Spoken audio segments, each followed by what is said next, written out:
And welcome to our finance and performance meeting for the day. Councillor Akwata-Brown, will you start with a short karakia for us? Thank you.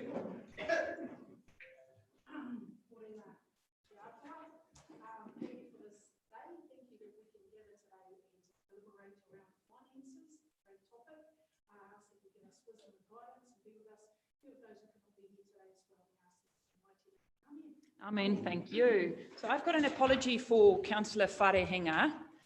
I'm willing to move that. Seconded by Councillor Akwata-Brown. All in favour, contrary, carried. So we move to declarations of interest. None. And then we go to our minutes. So take a good look at our minutes, which start on page 5. So any questions or queries? Did I hear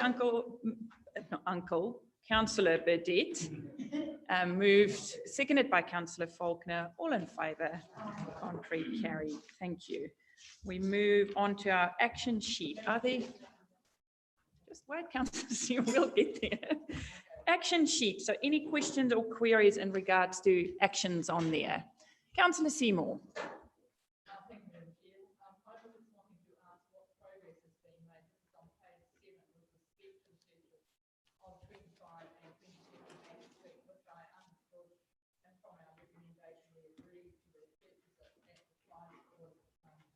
So we're back in the minutes, just page 7.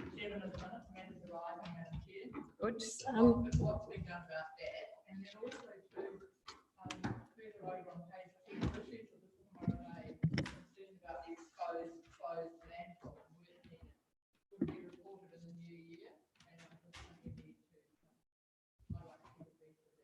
so can I get a response to those two questions? I'll please? respond to Bank Street. So that's currently with ourselves. We are putting an offer back to GHL tomorrow for their consideration.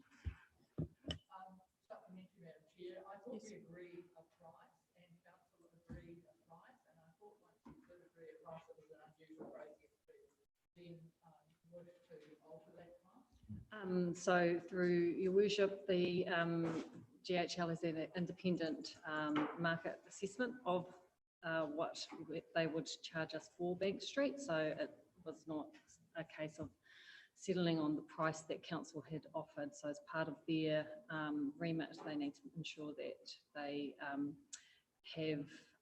sell it at a price that is measurable to the market.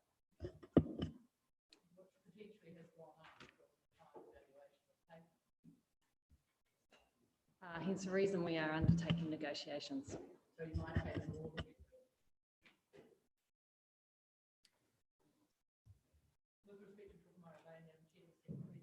Second question, what was the question, Councillor Seymour? I forgot. Just an update. We were going to get a report in the new year. It's page 10, bullet point about halfway down the column on infrastructure services. The issues at Tukumara Bay concerned the exposed closed landfill and work needed would be reported in the new year. And I wondered if we've got that. Is Mr. Wilson coming today? Not, but you might wish to raise that at operations tomorrow. Thank you. Remember that. Okay, any more questions arising from our minutes? If not, we move to our action sheet, which is on page 14.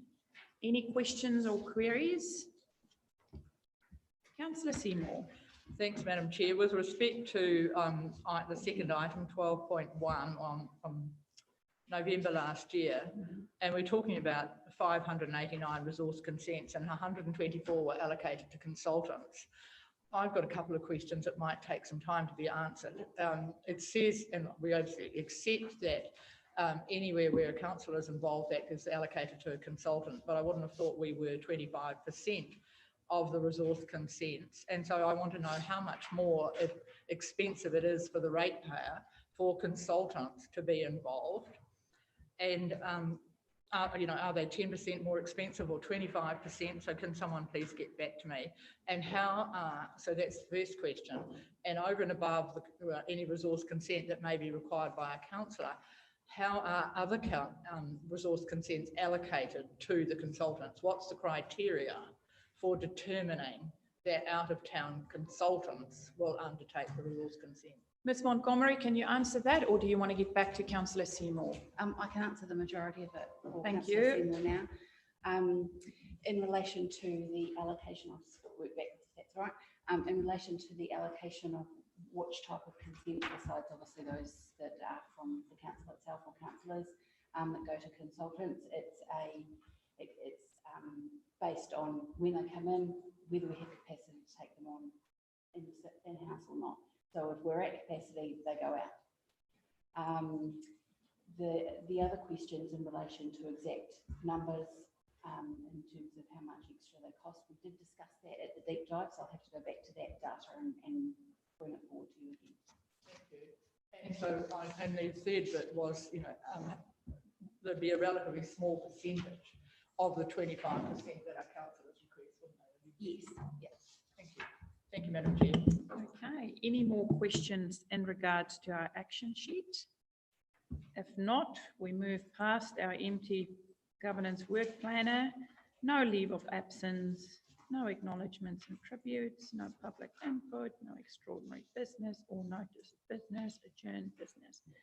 So councillors, I am going to move us to our first report. So just a heads up, today and tomorrow, you know, we've got a lot on, a lot that everyone's read. There's a lot to absorb. So can I please ask that if you ask your question, ask everything you want to ask, because I'll give people one chance, and then just make sure everyone around the table get a turn. So please be mindful that I might say no if you want to ask lots and lots of questions, because I have now given you the heads up. So we move to page 17, and that is our first Treasury Management update for the long-term plan. So Pauline or Nadine, do you want to give us a quick summary, Pauline? And then after that, I'll open up for councillors to ask all their questions. Thanks a lot. Thank you, Your Worship. These are just two policies that must, as part of the review every 3 years, you have to review them, update them, see if they're relevant, and then they're included, that must be included when you go out with the long-term plan.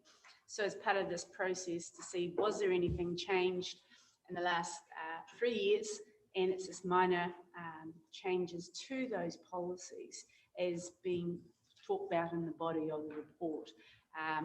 There's nothing majorly changed from what it was. So I'm happy to take any questions if you want specifically to be at the discussion, but basically those policies are similar to what we've had before. Okay, councillors. Councillor Burdett. Just explain to me page 20, item 19. Bear in mind, I'm ignorant as to what that actually means. So what does it mean? As part of our agreement or our trust that we have to be with the local government funding agency, which is our biggest, who we get our debt the most of. As part of that, they say every time that we take a loan from them, we also must have kind of like a shares.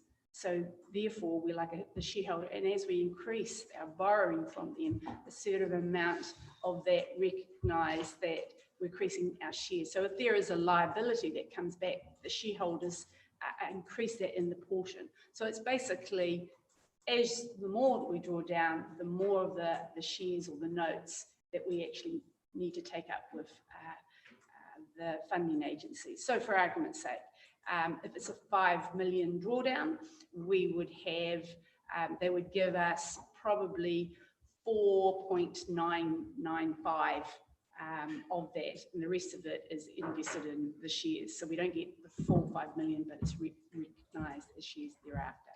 And it's only as a function of our ability to borrow with them. Still not clear, but I accept what you say. Okay, so these are quite straightforward investment policies. So Councillor Dowsing. Thank you. Happy to move. Moved by Councillor Dowsing, seconded by Councillor Foster. If there are no more questions, I'll put it to the floor. All in favour, contrary, carried. Thank you for that.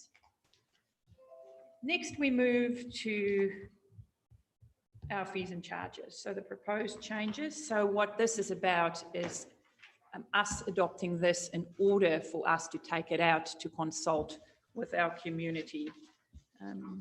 Any questions? Now's your time to ask. Councillor Foster. Yeah, it's just a little anomaly. On page 53, wall permit deposit fee, why is it decreasing from 1,300 to 565? Page 53 down here, it's everything else has come to a slight increase and then there's a huge decrease. So it's interesting to know why. Free worship, these are deposits. So they're actually meaning if you're going to start to ask for one of these, there is what do we take up front? And then when the actual costs come in, you will be invoiced. And what has been found that probably in some of the cases have been lower. And so they've reduced the deposit up front to reflect that these are the likely costs. But it is on a cost basis that these have. It's only recognised, as I say, it's an upfront fee. Councillor Cranston, Seymour, Robinson. Thanks. On page 69 and back on 67, you've got the penalties for littering and that, but then back on 67, you've got another cost for investigation and cleanup. Is that a double whammy for them if they get, we've got to impose the investigation and cleanup on them and then we fine them as well? Ms Montgomery.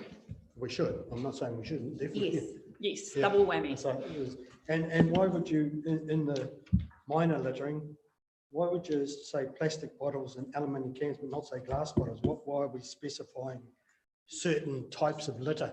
I mean, you see just as many glass bottles around, but you've actually got them listed as the things that are offences are plastic bottles and aluminium cans. The same with car parts. What about full cars? It's just a generalised description. So. So bottles. Doesn't have to be plastic. No, we can change the wording if you'd like. Yeah. It won't impact on the type of improvement. And just to clarify, lots of these fines are set by legislation. It That's is right, not yeah. us just deciding on a random amount. It is set by legislation that we need to follow. So on that one on car parts, I mean, I assume it's full cars and that, but the cost of getting rid of a full car nowadays, or when the prices were right down on metal, I think that's probably a little bit south of where the actual cost lies. So is that full cars as well within that 400? Ms Or Montgomery. full cars come under a different category. So with car parts, if we can prove who the car owner was, then it's dealt with differently. So when you're just dealing with a part, it might be a motor or what have you. But if you're dealing with a full car body, then obviously you've got VIN numbers and things like that you can look up, and then they go through a different process. That looking into the investigating, giving them a fine, all of those sorts of things. And yes, you're right, it does cost a lot to get rid of a car. Thank you. Councillor Seymour. Thank you, Madam Chair. I just want to ask a couple of questions about the harbour master fees, and the part of it, first part of it is on page 39, item 6. So how often from current information was that service provided in the past when we didn't have a boat, and how was that? So, and I'm not sure what, does log retrieval really mean a log, or does it mean a written log? Ms Montgomery, thank you. First of all, it really means a log. Right. So sometimes when they're loading the ships, Yeah. they drop one, and then that can cause a navigational hazard. So it obviously has to go, they have to go out and get it removed. Previously, because it is, by law, the council's responsibility to get rid of those sorts of navigational hazards, we had to contract someone to go and remove those logs for us. We can now go and do that ourselves. But obviously we look for the person who put it there in the first place and pursue those costs. Your other question related to Harbour Master? Yes, it relates to then where the fees and charges are now set. I just wondered how was the service provided in the past, and it would probably be contracted out. But I would have thought that if the port company dropped a log, or a log was dropped over the side, that it would have been loaded and retrieved by the port company rather than by council. And with respect, I can't imagine the new harbour master's boat retrieving a log.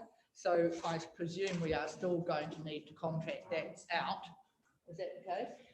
So usually what happens with those sorts of impediments to navigation is that they're towed out of the harbour and essentially released into the ocean, which is not a great solution.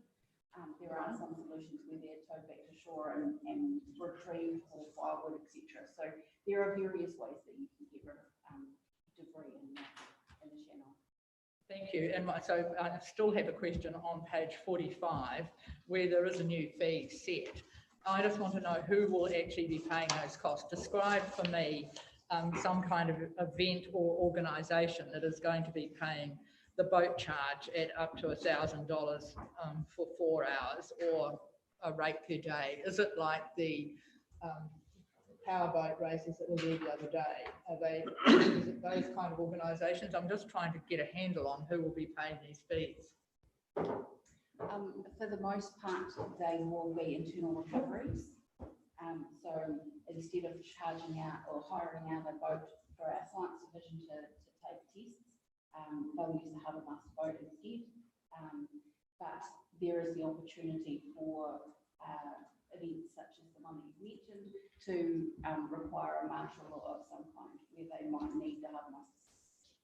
So in effect, GDC will likely be paying quite a few of these costs instead of hiring someone else's boat.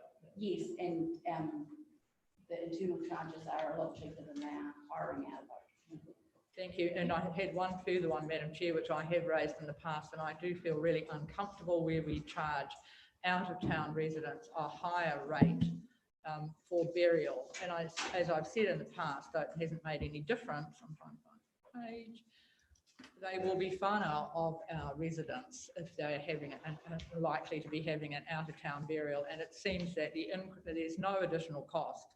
The interment and the preparation of the gravesite will surely be exactly the same, and it seems a bit tough to be charging additional costs for out-of-town residents. Just can't find the page, but I did have it turned over. Can I hear the justification for that, please? So I can respond to that through Ms. you, Sutherland. Madam Chair. So that has come through the cemetery burial bylaw, where it's has historically been the case and is still the case as far as a cost recovery process. So the cemetery does tend to run at a slight loss from time to time. So it really is around the ability to provide for our local community. If we were to potentially look at reducing those costs, would we have more burials in Tairāwhiti? I'm not really sure, but it is consistent with our bylaw, those fees and charges. You wish just to add on that, there's a balance between the fees that we receive and the rates, and there's about a 40% rate payer. So it's recognising that those that are residents of it that has a slightly lower because they are contributing to the overall rates of their activity as well. Okay, next I have Councillor Robinson, Gregory, Dowsing. So 2 questions. My first one carries on what Councillor Seymour was touching on. I'm seeing those costs for the burials and also the cost for a plot in Tokomaru Bay and Tolaga Bay and Patatahi are the same as Taruhiru. I was wondering about the rationale for that, given that Ruatoria, Tararoa, Te Puia are all almost a quarter of the price of Tokomaru Bay and Tolaga Bay. So flagging as to why they two up the coast are so much more expensive than the rest up the coast. And it's a bit of a difficult subject to talk about, but I'm really surprised that we charge for a stillborn child. I know there's a service involved with that, but you know, charging someone $74 is $74 is nothing in the scheme of things, but the point of what someone who's going through burying a stillborn child is the fact they've got to pay a fee for it. I just think it's such a small fee that we should just absorb that somewhere else. I just think that's really repugnant, actually. And I would just urge us to somehow absorb that fee somewhere else. The second question relates to the next page, page 49, which is the community housing. Just want to make sure that if we are I assume the community housing blurb was going to talk about the increase in the rentals there, but just to make sure that we do comply with the new annual Residential Tenancy Act increase limitations. Yes, Because if we've increased it in the last year, we can't do it again. Thank you. anyone wants to comment? Ms. Sutherland, are you the person that will comment about the different fees where we have Tokomaru Bay, Tolaga Bay, Patutahi and Taruhero at 1136, but others at 313? What is the rationale for having those different internment fees? So through you, Madam Chair, it does come down to the level of service that we provide. Again, reiterating what our Pauline has said around cost recovery, and currently the ratepayers do prop up the target or the charge for user fees there for the cemetery activity. So Tokomaru, Tolaga and Taruhero are treated as a higher level of service that is provided for those burials. And again, it comes down to how we feel or how council finds the equitable distribution of charges across the district.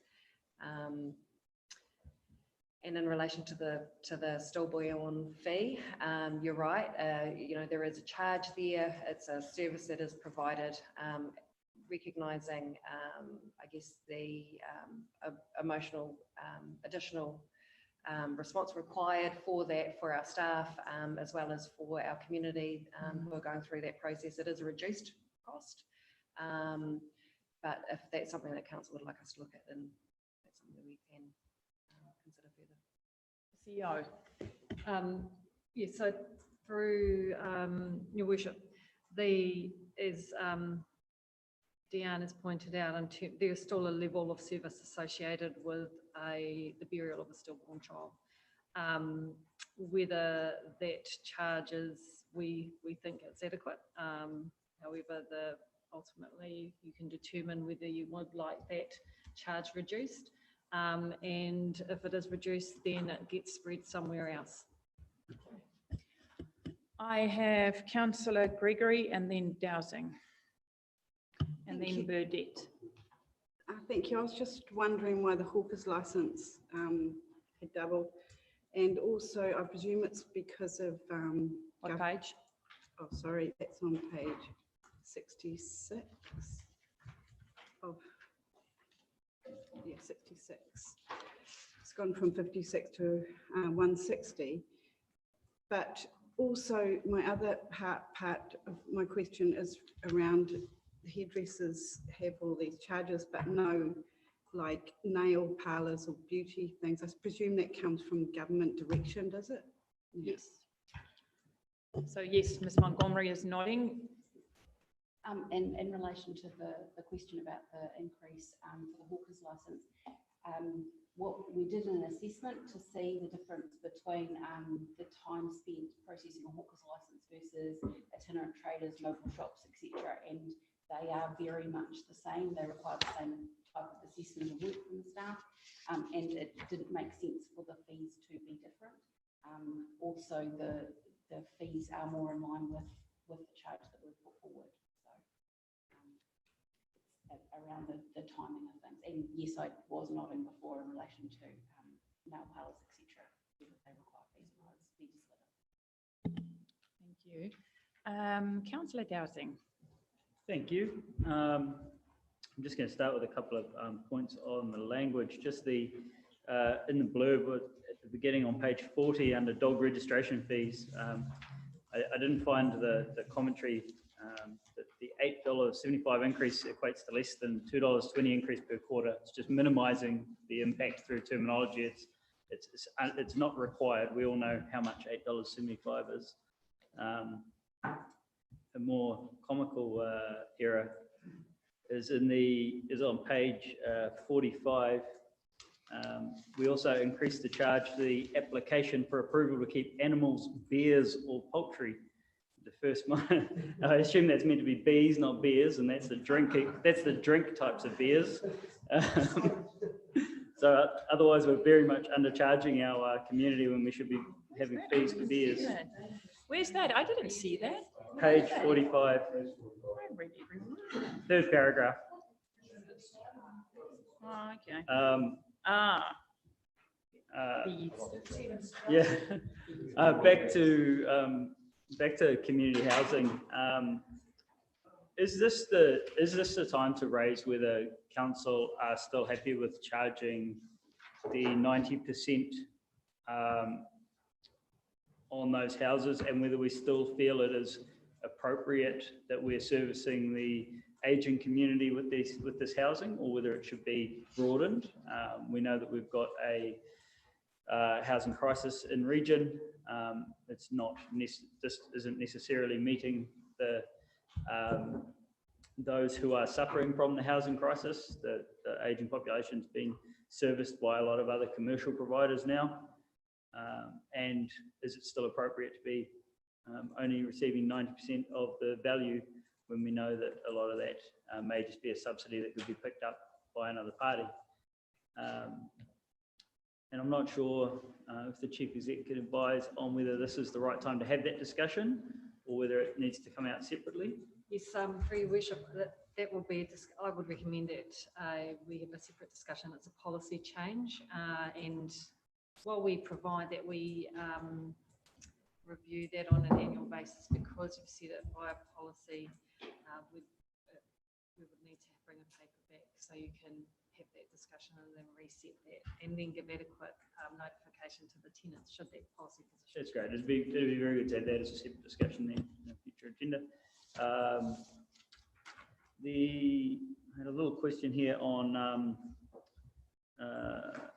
page 53, and there's a charge for partial transfer of water consent to another person at the same site, and it was $100, and then there's a fee for whole transfer of water consent to another person at the same site, and it's $85. I don't understand why there's a difference in fees there.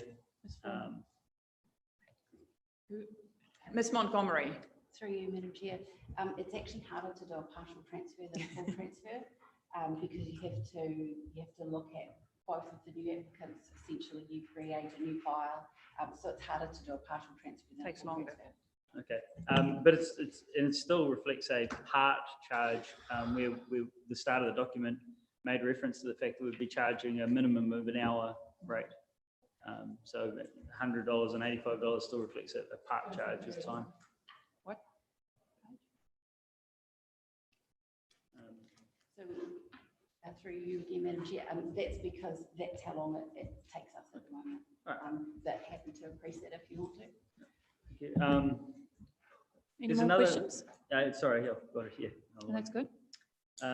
Page number 61, pulls up to $19,000 have a base application fee. Why the $19,000, and how long has that been a figure? Because I'd imagine it hasn't increased in a long time. We, as a council, know that $19,000 doesn't get us much pull. Through you, Madam Chair, those fees usually are set by legislation. The levels have changed. Oh, great. In terms of tidying up on page 69, and it's the Litter Act charges, it seems like those three sections could be condensed very easily into one section. And on the top of that page, it's a lot of repetition. Different sections. In what sense? Through you, Madam Chair, the different sections of the Litter Act, or subsections of left. the Litter Act. Yes, but why can't they be condensed into they've all got the same fees, they've all got minor, major, medium, major. It could be condensed into one. Okay, can we, minor stuff like that, can that be emailed through? Any more questions, Councillor Dowsing? No, the other pieces were on policy, so I won't bring them up. Thank you.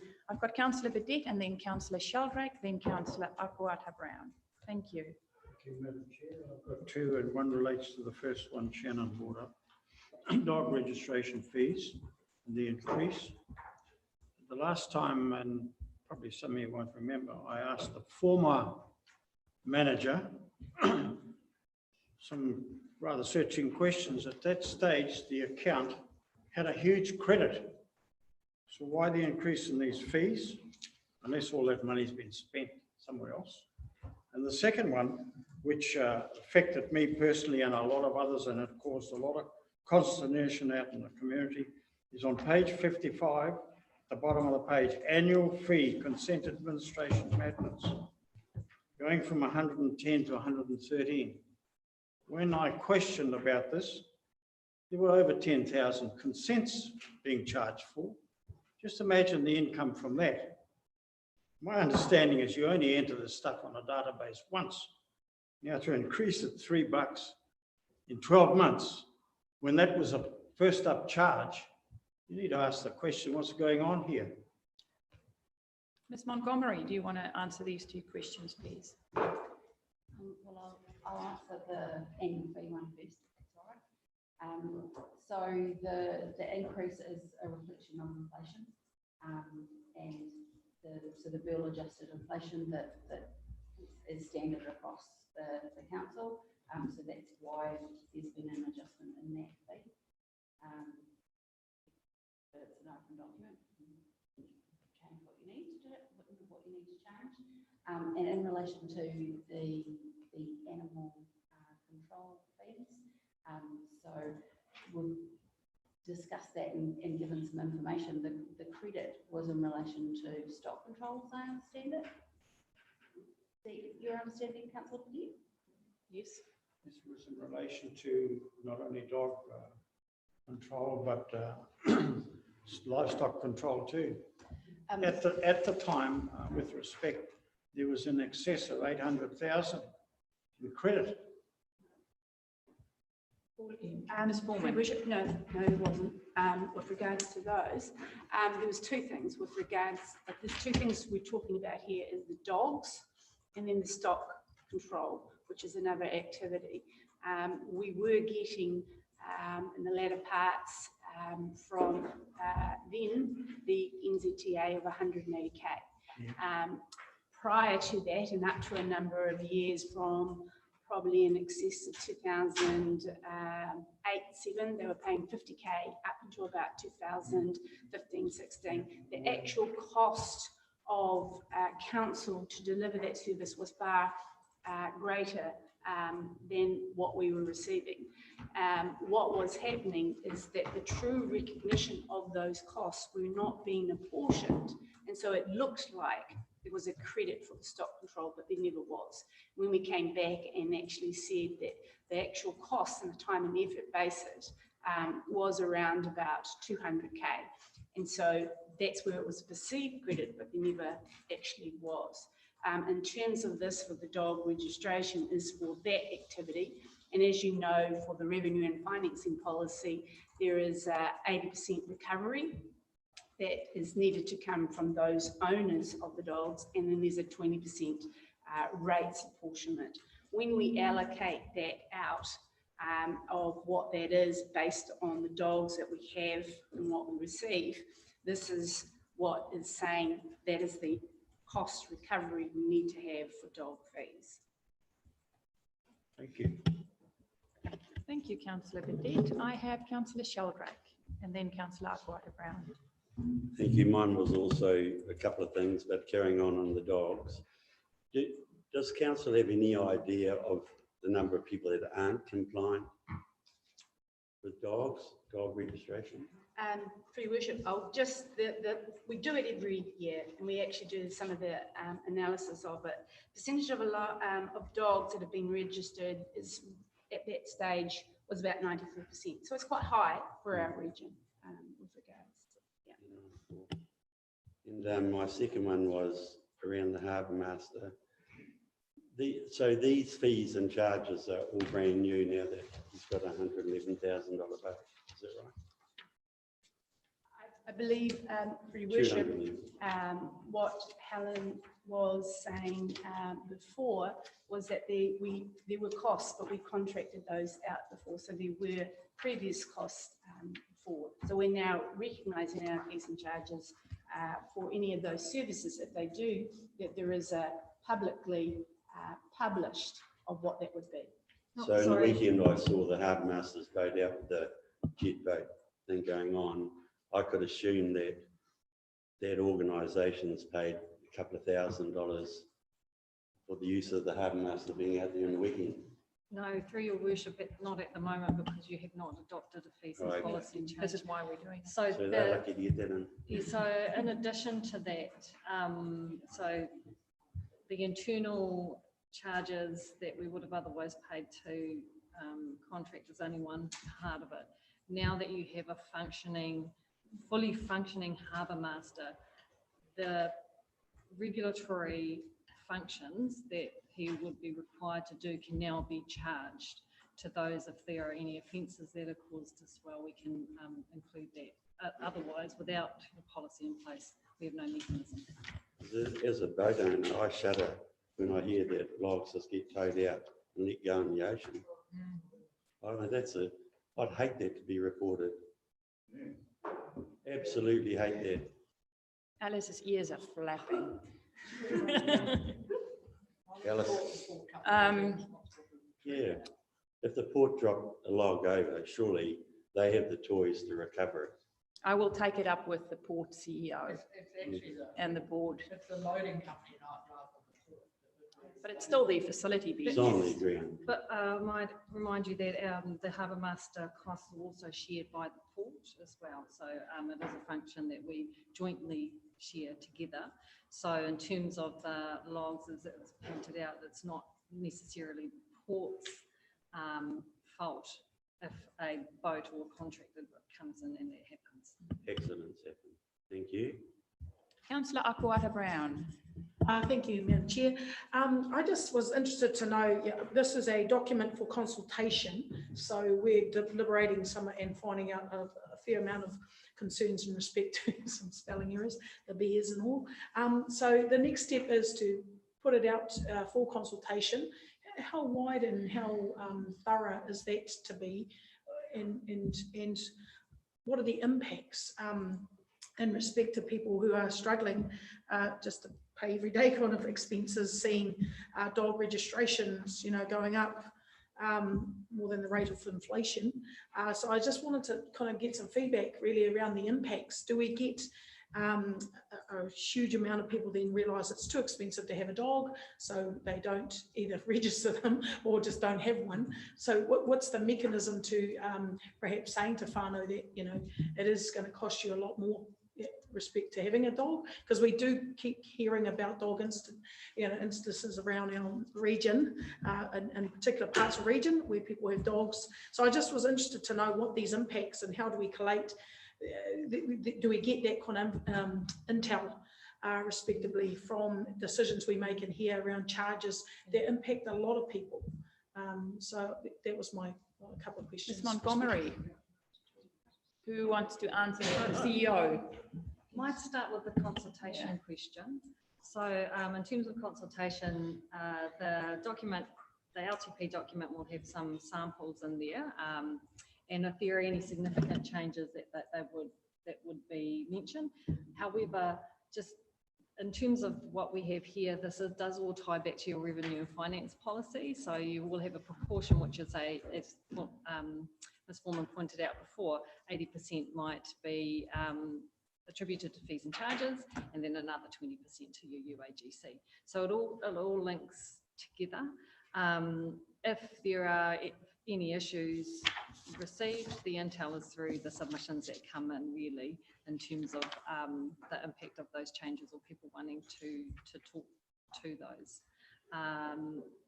Yeah, so I'm not aware of any other mechanism that we get if people have issues around the increase in fees and charges for the annual plan. Councillor Seymour's just outlined something regarding the dog registration. We have clauses, I guess, and we cover off things in different ways to meet the needs of the variety of people. New Zealand licensed dog owner. So what's to stop everyone becoming a New Zealand licensed dog owner? Or in regards to saying that I've got a guide dog, this is my pet guide dog, in respect to charges. I'm just, we are trying to, I think, trying to get better at this. certainly, but is this frameworks, can it be bettered respectively with all the different variances that we have that can create, I guess, questions from public around how we charge? So through you, Madam Chair, the service dogs, things like that, they're actually set in legislation. They have to meet certain criteria. So you can't just claim, oh, my dog's a service dog. That has to actually, meet certain standards. And there are quite high penalties, about $750, I think it is, of lying to a council officer in respect of what your dog is. The council also has investigative powers, so we can require someone to prove that their dog is a certain type. Most people don't want to go through that process, so we have a friendly chat with them. They're pretty honest about what their dogs are. I guess to cover this off, Helen, we are mandated to do things, and I think a large portion of our public don't know that often. So with a lot of our charges, this isn't us just sitting in here going, oh, let's charge that off. We really need to set about ensuring the general public know that we have some legislative role. And that's the role also of our that's elected why they know. representatives to get out there and spread that. Tell the people. So I just want to, okay, I've got Councillor Faulkner and then Warsnop, and then I'm going to wrap up. I'm actually just interested in following up on a question that Councillor Burdett initially brought up, but I don't think was answered. Coming back to the annual fee for consent administration, because it's only been 1 year in usage, for want of a better term, have we proven that we need $110 and therefore need 113 based on inflation? Because it doesn't sit comfortably. It really does not sit comfortably that a consent that is sat in for normal office overheads and never been actioned all year costs $110. Can I just get a question answer from? Yep. My point being, have we proven we need $110? So that's some of the reviews that comes through, and just what are the process that we have for fees and charges. So the first instance, you will have the activity managers come out and say these are the costs, and then it will go to their directors to say this is what we agree, and then finance will come through and say, okay, how does that actually meet with the revenue and financing policy? Are you meeting those things? And we will test certain ones, be it with the dogs, be it with the different things and how they come through. As you're aware, in the last 2 years, our resource consents have increased significantly, and the rates for that components have increased significantly. And prior to this, there was a year of 3 years when we said we needed to increase these costs, which were far greater than the rate of inflation, because we came back and said the stepped increases are showing they're around about 15 to 20%.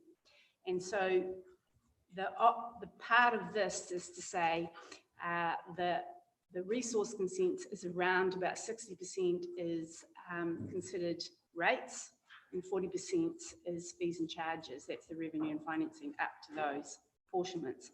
And those amounts are not being achieved. So you have the opportunity to not increase that and then not make those fees and charges, or you can say, we want to keep the minimum amount here at 110.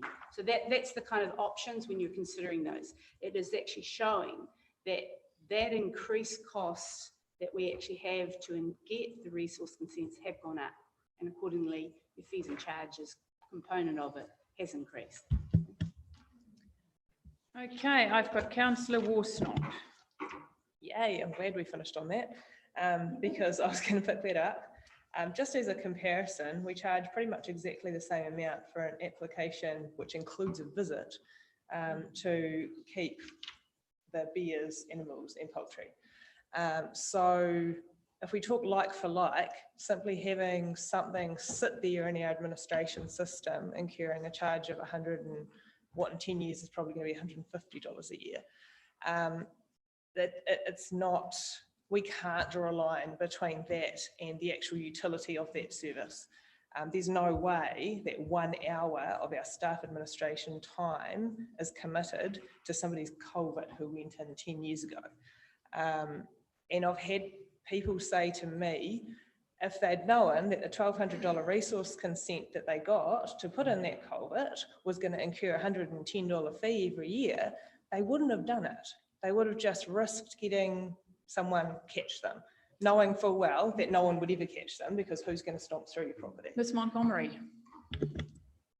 So firstly, they don't just sit there. Each one of those resource consents needs to be looked at every year. The $110 is about an hour of admin time. So it does take us time to look at those every year. Most of those are remote monitoring, so they require some form of feedback from the person who has them.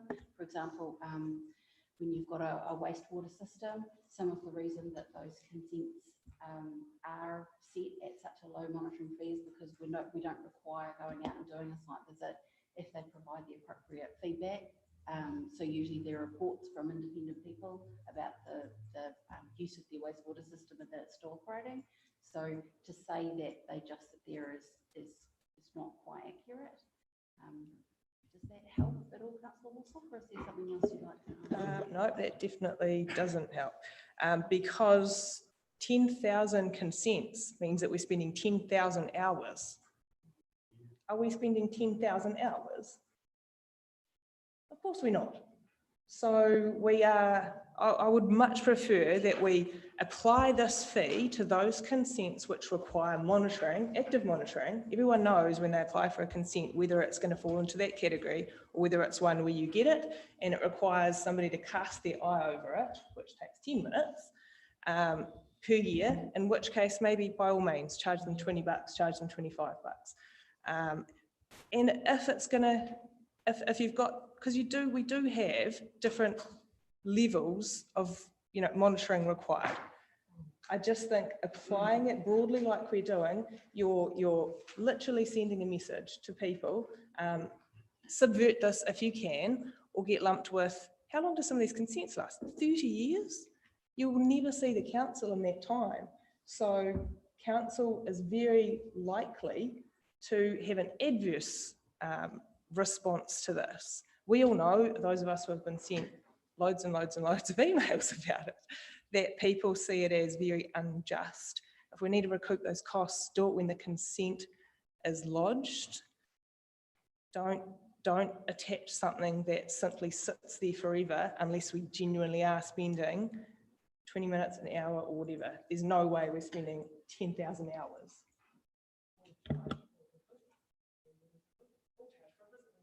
So as a person who paid that charge, I was one of the first to receive that invoice in my mailbox. I just wanted to remind councillors, and maybe staff can remind us, because I'm trying to rack my brain, how we came to this, because there was quite a principled approach we took when we initially decided to charge this fee, and only later, when it became apparent that these were sent out and we received emails and people were not happy. So can someone please remind me how we got to that? Just for all of us, just to refresh our brains. I can't remember a staff member that can just tell us what decision we made. I remember we thought it's quite principled. Was it just we're going to sheet costs to where it's created? Just the basic principle, or was there something specific which then rolled into this $110?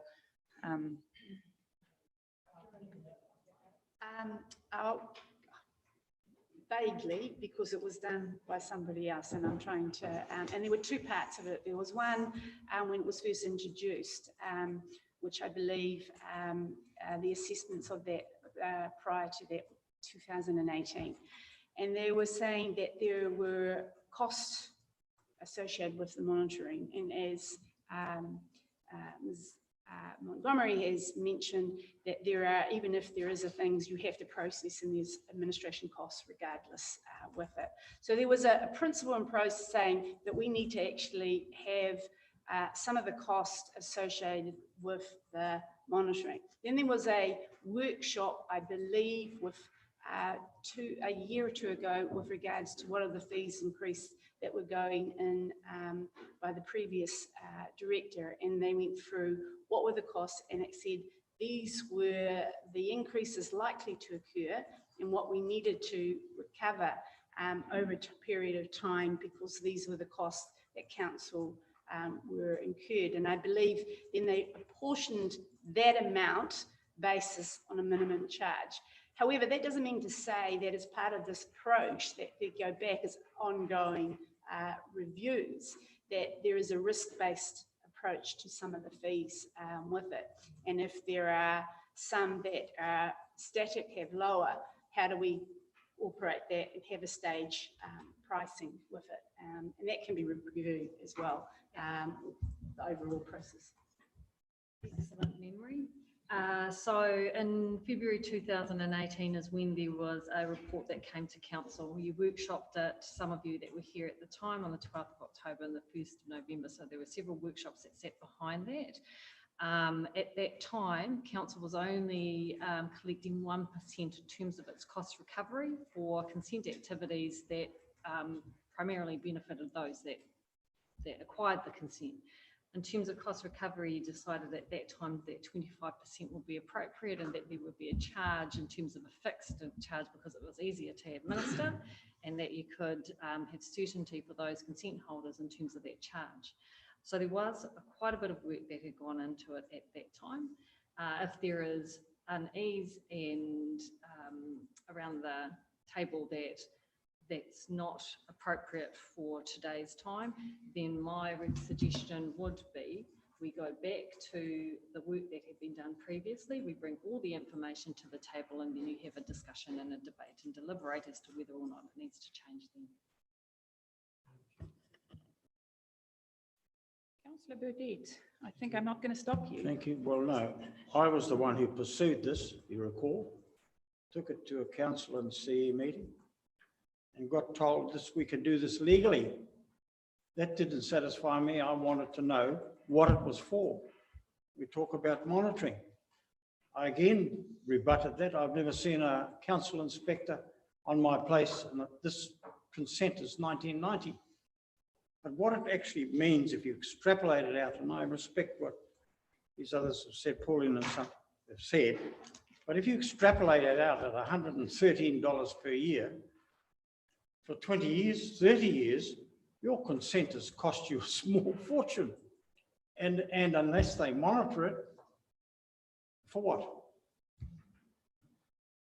Councillor Warsnop, you weren't finished. Sorry, I did have, yeah, so I would 100% support revisiting this, because I don't think when we made that decision that we grasped the minor consents that it would be rolled out over. In my head, I had forestry consents, I had big changes happening on farms, I had massive drainage works that we needed to follow up.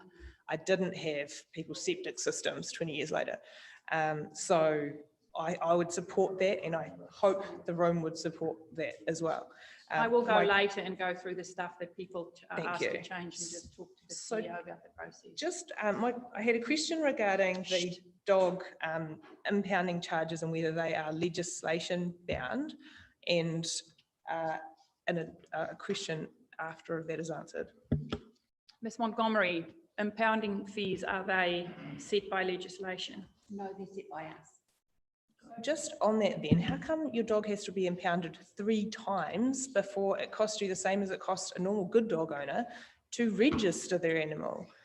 You know, it seems like the tab is being picked up probably by the bulk of people who are doing the law-abiding thing, and people whose dogs are roaming free everywhere are probably being subsidised by everybody else.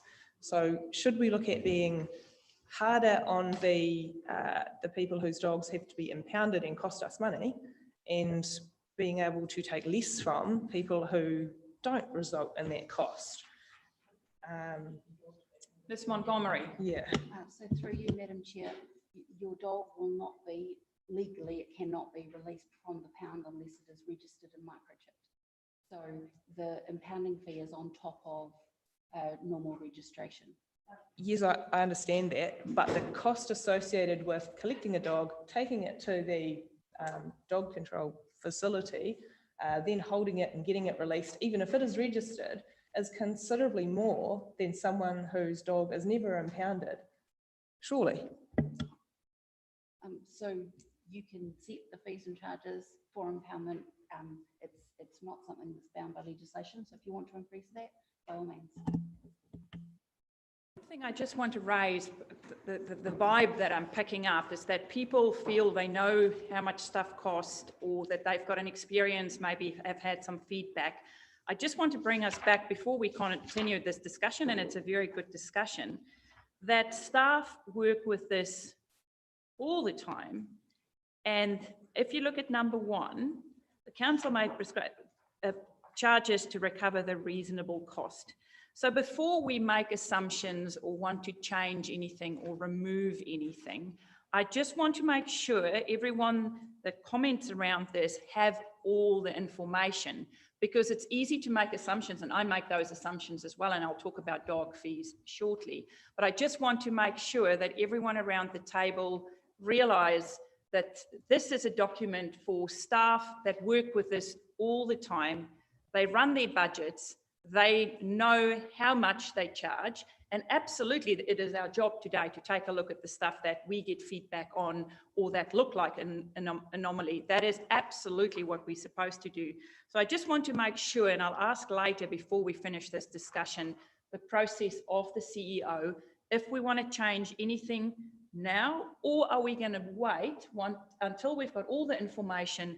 We have shared this with the community via our consultation, or what is the proper process? So I just want to clarify going forward. I will ask right at the end, but we do need to be mindful that there are staff that work with this every day, and they are supposed to charge a reasonable cost, because in the end of the day, if we minimize one cost, it needs to be picked up somewhere else. If we delete a cost somewhere, someone else needs to pay for it. So we just also need to be mindful that we have some funding principles, which aligns with our finance policy that states, if possible, we will sheet the cost to where it is created. So just in the back of our minds, just keep in mind, those are the funding principles we apply also to fees and charges, but the staff welcome our feedback. We have received feedback from the community, and that is our job today. CEO. Yep. So just in terms of the example being around community housing, let's review that. That's a policy position that requires you to have more information to make an informed decision, which you cannot do today. Similarly, around the environmental monitoring costs, there was significant work that went into there. Your revenue and finance policy states that we will now collect between 25% to 50% in fees and charges. If you start paying around with this one, and let's say hypothetically, like you might want to remove the 110 or 113 annual fee charge, that equates to about $300,000 that we'll get in income. That would then need to be spread somewhere else over the fees and charges. So these are things that aren't just, we can just remove it or we can just change it right here. They're things that we will need to come back with information in the background for you to make an informed decision. What does that mean in terms of our annual fees and charges approach? Is that we would look to continue in a status quo, but we would then be able to make an amendment to the annual plan fees and charges. Okay, I am just going to check who's had a turn. 2, 4, 6, 8, 10, 11. Isaac, councillor, whose name I can't see, Hughes. My question is just around the theatre charges, just the strategy around that in terms of cost recovery versus kind of utilisation, and obviously we've spent considerable capital expenditure getting that all set up, and obviously we have cheaper rates for amateur groups and not-for-profits. So I didn't know whether that was starting from a kind of cost recovery base and everyone above that was some money in the coffers to help cover the capital costs, or? Your Worship, that's probably been there for a substantive amount of time with regards to recognising that different groups that use it have probably different ability to pay. So there are some components in there, and that's wrapped up also at a higher level. What is it that we need to collect from the theatres, from the fees and charges? And then from that, is it reaching it for the groups that are using it? So it's a little bit of a mix and match. It's the same as like, we need to collect this. What are the people and who are the people that are using it? And what is the amounts that would be imposed on them. So has there been forecasting around, say, for the professional groups, if it was increased to $2,000, would we have less people using it as professional groups? Or? There's been a little bit of both. You have to actually have the kind of the benchmarking with, like anything, if we increase it this much, what does that do? Will it decrease the amount of use?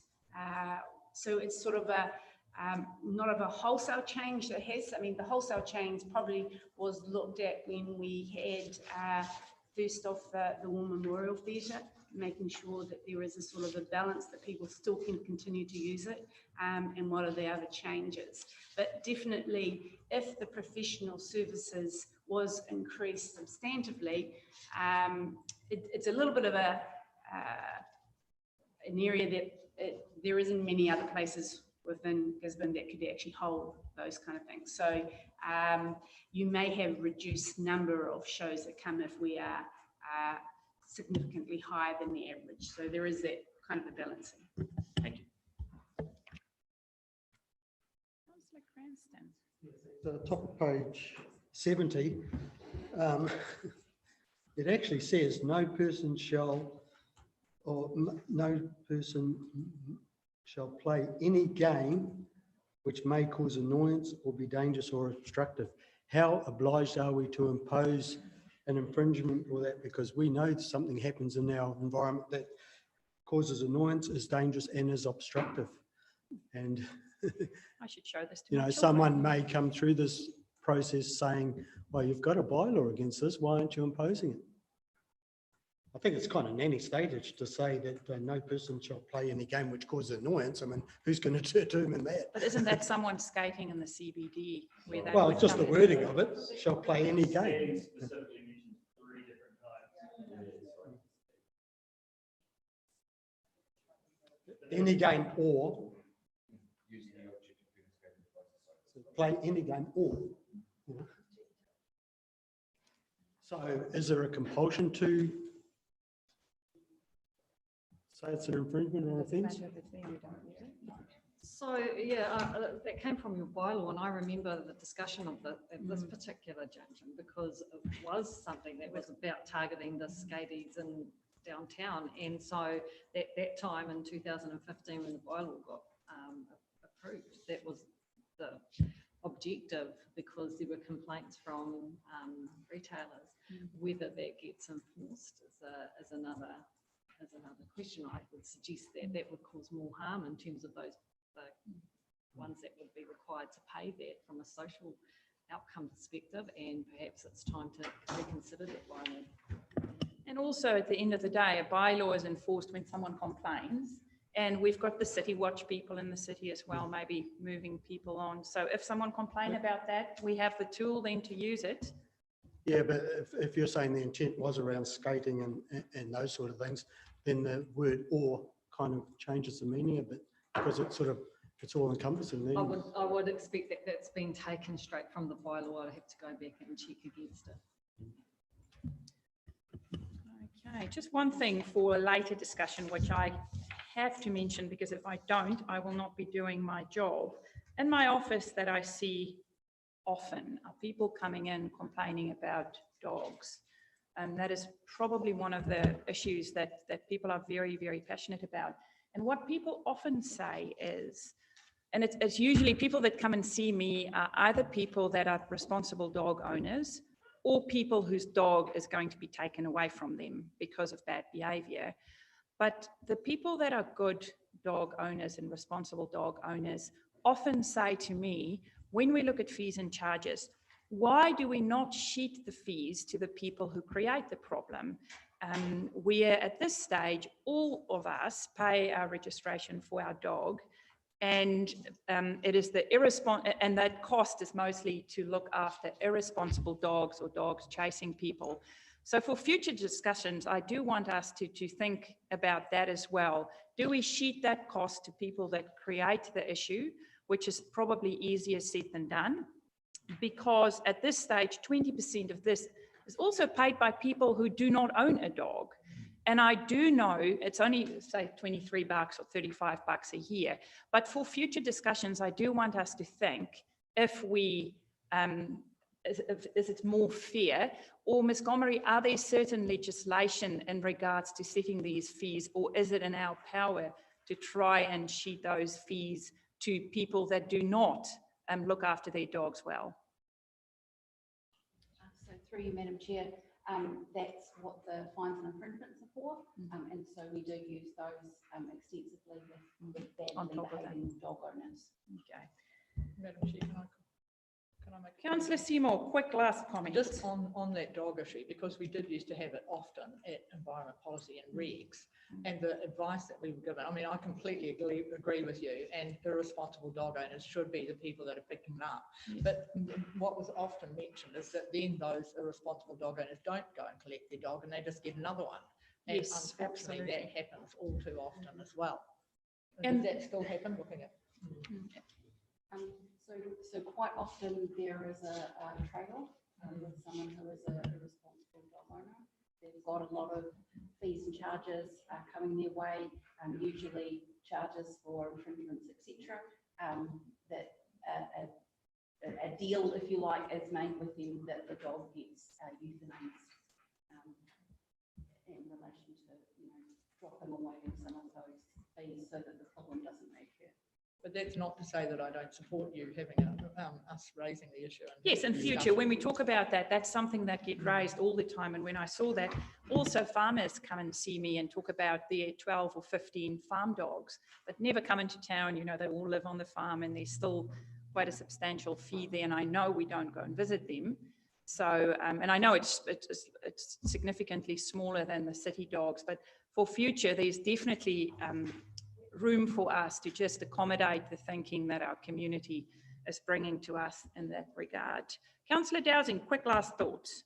Thank you. Yes, I was just going to touch on what you're suggesting. And is this not the right time to have that discussion? Because this is the article where we determine. So again, we don't have information in front of us. This is not today, is for us to look. This is a basic consultation document. Because what I'm saying today, if we decide I'm going to change this or I'm going to change that, or we want to remove that, we do not have the information to see the impacts later.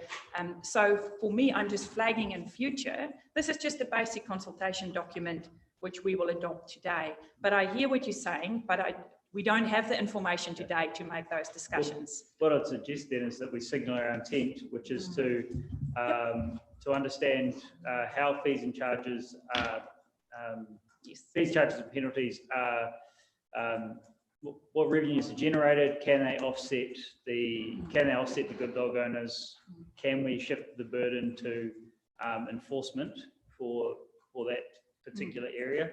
Likewise with Kerry's point around the $113 per year, can we shift that burden not as a blanket fee but proportionally to the cost sectors, and on Tony's point, can we? Yeah, that's a wider discussion. You can't just whip it out and not look at the No. That's what I'm suggesting is that by signalling our clear intention on what we desire, this is the right conversation for that. So through worship, the environmental monitoring one, there was a lot of work that was done behind it, and looking at other councils, for example, the level of complexity, you might have a range $25 to $100 per annum. So you can signal we're looking at that particular line.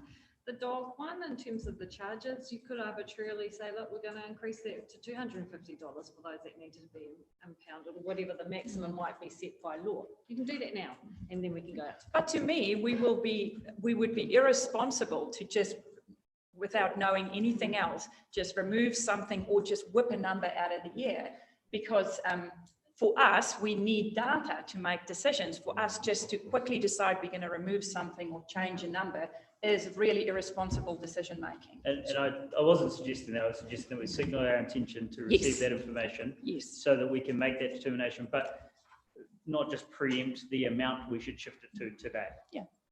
And the other part I was going to mention was Tony made a good point at the beginning, and if he moves this paper with the amendment, I'd be happy to second on compassionate grounds. removing the stillborn charges. And I think that's a perfect example of why we subsidise across general rates for charges, for cemeteries and that type of thing. It's a. So I thought about that one, but then how do you also then children under 12 years, what great loss parents are going through. So that's why I'm saying we make decisions like that when we have the data. It breaks our heart to think there's someone that have to bury their unborn child or their under 12 child, but where do you then, that's why we need the data. Thank you, Your Worship. I was signalling my intention that I would second it if Councillor Robinson was to move it. I wasn't debating it. When was this paper going to go to public consultation, and what timeframes are we thinking about getting some good data back, and then we could reconvene to have some conversations around the It's on page 42. I just couldn't remember. I couldn't find it. So what was the timeframes for? So this takes effect as of 1 July. So the intention is to go out for, as we do every year with our annual fees and charges, is to put that out to the public, these increases, and then that takes effect on 1 July. So that would mean we are in February, we would need to be bringing something back to council March, April, with those particular areas that need further deliberation to take effect. In June, wouldn't we? Bring back the. Yeah, there's two ways you perhaps could do it. You go out, consultation with what it is, and see what the feedback's, and then by the time you get to the final, there could be changes or suggestions with you could moderate to those overall fees and charges, and that may be the easiest way to incorporate some of those things if you specifically were targeting those fees. Okay. I'm happy to move the fees and charges document for consultation. Do I have a seconder? Councillor Seymour. All in favour? Contrary? Carried. Thank you for a thorough discussion. We will get on to those discussions that we signalled about the unborn, the under 12s, the consent, stillborn, I mean, stillborn babies, and also for later discussion, our dog fees, to make sure we sheet the cost where they go. Thanks a lot. Let's have some coffee.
We will be moving on to our revenue and finance policy. So Nadine and Pauline will set the scene, but we have workshopped this several times, so it should be no surprise to no councillor. Pauline or Nadine? Free Worship, as you said, it is basically a restating of the policy, and a lot of some of the things within it is trying to be a little bit simplified and have greater flexibility with the new ways of recognising the funding banding. Just want to note, as it said in there is some things with regards to formatting, and one of the formatting issues that we will be working through, there is a table there that, to summarise it, normally that would have been in A3, it's very hard to read. Those kind of bandings are in more details when it comes into the actual funding needs analysis at the end of it, and you've got them from probably page 110 onwards, that actually says it. You can read it in details of what that makes it out. But as I say, it's a little bit of work in progress with the formatting that will be improved so you can read it a bit better. But effectively, it's a policy that's a culmination of all the things that has been set up to date, and making sure that we're covering that off within this overall policy. Cool. So there's one of the tools that we'll be consulting on. So this again is a policy that we've spoken about several times before, so quite straightforward. Any questions of clarification? If not, is someone willing to move it? Moved by Councillor Dowsing, seconded by Councillor Akwata-Brown. Notes that the rates remission policy will be addressed in a separate report, and then approves this proposed revenue and financing policy for inclusion in the draft 21-31 long-term plan for consultation. Councillor Seymour, Councillor Worsnop. Thank you, Madam Chair. I just want to give notice that I'm going to vote against the document. We have listened, we certainly have spent a lot of time on it, but if you look at the feedback that we've had with respect to the water and wastewater charges that we are proposing to dump, for want of a better word, on sections of our community, this is on page 92, changing the general rate, so a small proportion of 3 waters and the wastewater rate end up being funded by communities who have very little resources of their own and are required to provide 100% of their own water, 100% of the capital cost of their water tanks, and 100% of the capital cost of their wastewater system. And potentially, if it's a new wastewater system, $110 or $113 to have it monitored. So I'd give notice, and I just want to further, so a question I have is the, and I'll just use it as an example, and it goes through to those pages that you've just determined, and it's 1112 for a starter, and it happens to be animal control. So why are we saying, and I apologise because I can't remember, high 60 to 80% fees and charges, low 20 to 40%? And what is it that is going to determine which one of those percentages will be used? So it applies to a range of others. It's not just that. I mean, it appears over on resource consents, 60 to 80% on targeted rates. So that's quite a difference. So who's going to determine that, and on what basis, please? Thank you, Mr. Foreman. For your worship. So basically the terminologies that you're talking about, there's on page 109, it just says, these are the bands, and what we were talking about, the flexibility of these bands is how we define what they are. And so they try to give you a range. So in terms of where we were and what we've done within the previous workshops, we only identified a certain number of activities that were changing from the existing. And where you have determined before of what those bands were and how they fit, those policies haven't changed. So it's just fitting them in with what currently is in the policy, and is making sure that those bands are within those ranges. There's no difference. So you have actually decided that before, and during this process, it was looking at certain activities which were considered for were they still fit for purpose and what were the changes, but everything else has been decided before. Supplementary, Madam Chair. I see that and I've read that page, but that doesn't help me explain to a ratepayer who, I mean, a difference between 40 and 60% or 60 and 80% potentially is quite a large number. So I'm trying to establish exactly what we're saying to the ratepayers when it fits within that band. And so in here, somebody is going to decide based on, that's what I'm asking, what criteria are you going to decide it's a high band or a low band? And if we're going to use that terminology quite frequently in material we send out and appears on most of these pages, how is the public to understand what that means for them and what's the justification? And then when we don't do what we've said we're going to do, how do they monitor that? Because at the end of the day, all of us around the table here just represent the community of Tairāwhiti. And we need to be able to say, well, in this case, it'll only be 40%, but in something else, and it's all, you know, in that instance, it all fits under dogs, it's going to be 80%. So what is who's going to determine that criteria? And why can't we have a footnote that says, this is what that means? The rationale was before when we had specific bands, we said you can see 80%, you can 20%. The difficulty came that if over the course of the 3 years circumstances change, you were out of policy. So this is to say why, and so for argument's sake, the cemeteries, they were considerably out of policy. But they shouldn't be, because I mean, I understand that. We've set, loads of us, Andy and Bill and people that have been here a while, we've set through workshops for Africa that actually determine that, you know, this particular item would be 20% targeted rate across the board and 80% user pays. And so we were quite clear about it, but we worked really hard at determining how much was actually public good across the district as a whole and how much was individual good. Whereas this is just too loose for me. It just is going to allow council officers to decide, no disrespect, because that's your job, that we'll do this month, and in a year's time we'll do something different. And there's no direct opportunity for either us to understand or the public to understand what is direct public benefit and what is user pays.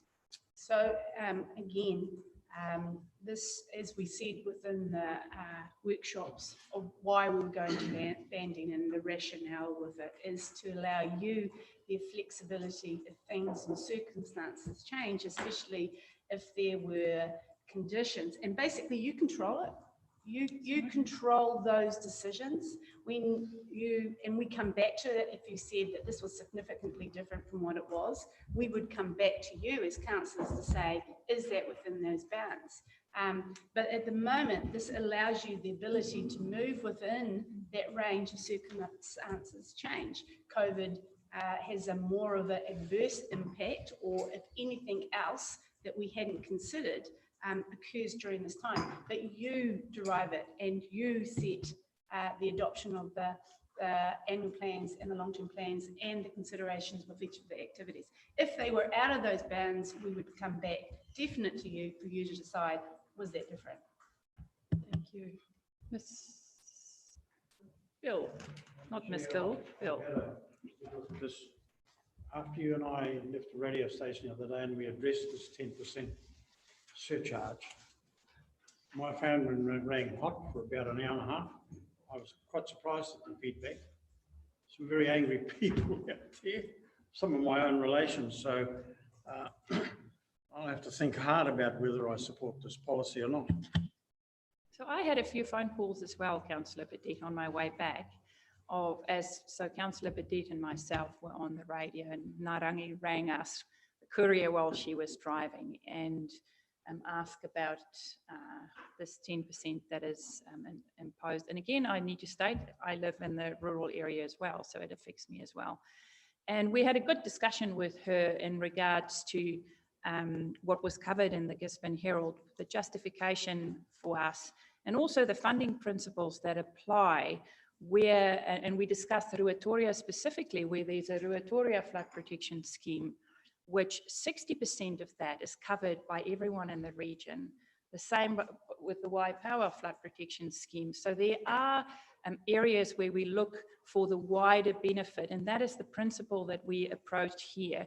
And some of the phone calls I received afterwards, obviously there were a few that still were not happy, but people said, oh, it makes a bit more sense now that we put it also in the perspective where city ratepayers pay the majority of the roading costs, but the biggest 80% of that cost is spent in the rural roads. So it is good to put both sides of, and they're not perfect, and there's no way that they can perfectly relate to one side to the other, but it was very good to get that out on the radio and have a robust discussion, because a lot of people didn't know all the facts. So thank you also for joining me on that show. Councillor Worsnop. Yes, so we have workshopped this to death, but it just still really winds me up, the comparisons that we're using. The flood control scheme, roads, people are paying proportionate to their capital value, which if you are in town means that you pay proportionally a little bit, right, for something that is the wide benefit of everybody else. When you apply something that applies in the city out to everyone else, anyone who has a large capital value pays proportionally a lot.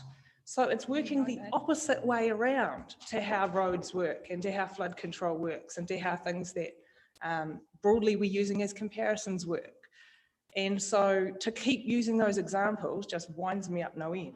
But anyway, moving on from that, because we've done this all before, what I want to pick up on page 88 is that the justification that we're using and then we're going out with every iteration of these workshops and then reports, our justification gets more and more loose and flowery and ambiguous. We're talking about, changes to the rating system, the reasons behind it, infrastructure. The current rating system does not appropriately recognise the wider benefit applied to the whole community, rah-de-rah-de-rah. It then describes the benefits, none of which relate to the drinking water system, and yet that change will specifically affect, it's intended to capture the drinking water. So let's be honest and actually reference what it was that went around the table when the room decided this. It was not about the wider benefits, with regards to all this stuff. It was affordability. Front and centre.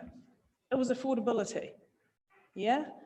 Part of it was. No, I think most of it was. It was way less about saying, oh, everyone shares in the benefit of drinking water, for example. That didn't come up at all. It was, how do we reduce the amount that is currently apportioned to everybody in the city, and how do we share it so that it's more affordable? And I just, the line under infrastructure there, I don't think that reflects the discussions that we had. Through your worship, there were multiple discussions that were had. The one particularly around affordability looked at, when you first contemplated it, was around whether or not you had a high UAGC and whether you would be able to use that as an instrument to reduce the impact that would have on those lower value properties. And then you moved into the principled approach discussions, which your worship had mentioned before, around who pays for what and the wider benefit that is accrued by people that were paying in the city and vice versa. Noting that you also wanted to recognise the region as a whole and get away from city and rural divide. So that was part of that discussion, but the infrastructure in this particular one was based around the cost of that service and those that benefit and the wider community benefits from that, and the fairness of that the approach that was applied in other places. If you read that, water quality, protecting water bodies, coastal waters, that to me is wastewater. Just to clarification, this was exactly from the statement of proposal, in all of our communications, and the rationale of why we were doing it is taken directly from that, and that the broader discussions that we were having.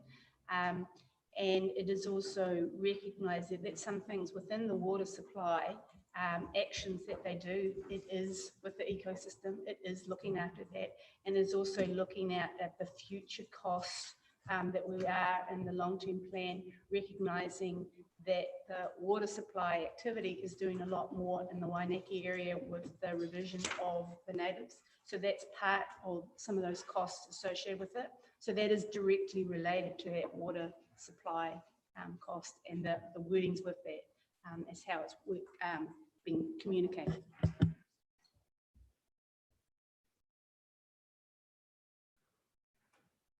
Councillor Faulkner. It's actually a general inquiry, just to clarify for me the way to read these tables accurately. Because it's one of my favourite things, governance and democracy support, for example, funding sources by funding stream. What would we be getting fees and charges, grants and subsidies for in that regard? 126. Your Worship, there's a couple of things. So for argument's sake, when you have elections, we have money come back from the hospital when it comes for their part of their contributions to that. And sometimes there may be additional grants, which usually they come in that particular category, but James will be able to answer if I haven't got those ones particularly. Yeah, these are the small grants and donations that we get coming through that part of our financial ledger, but good example with the DHB and their contribution to elections, because they appear on our ballot papers, so we charge them for effectively running that part of the election for them. Okay, any more questions or discussions? If not, all in favour? Contrary? Carried.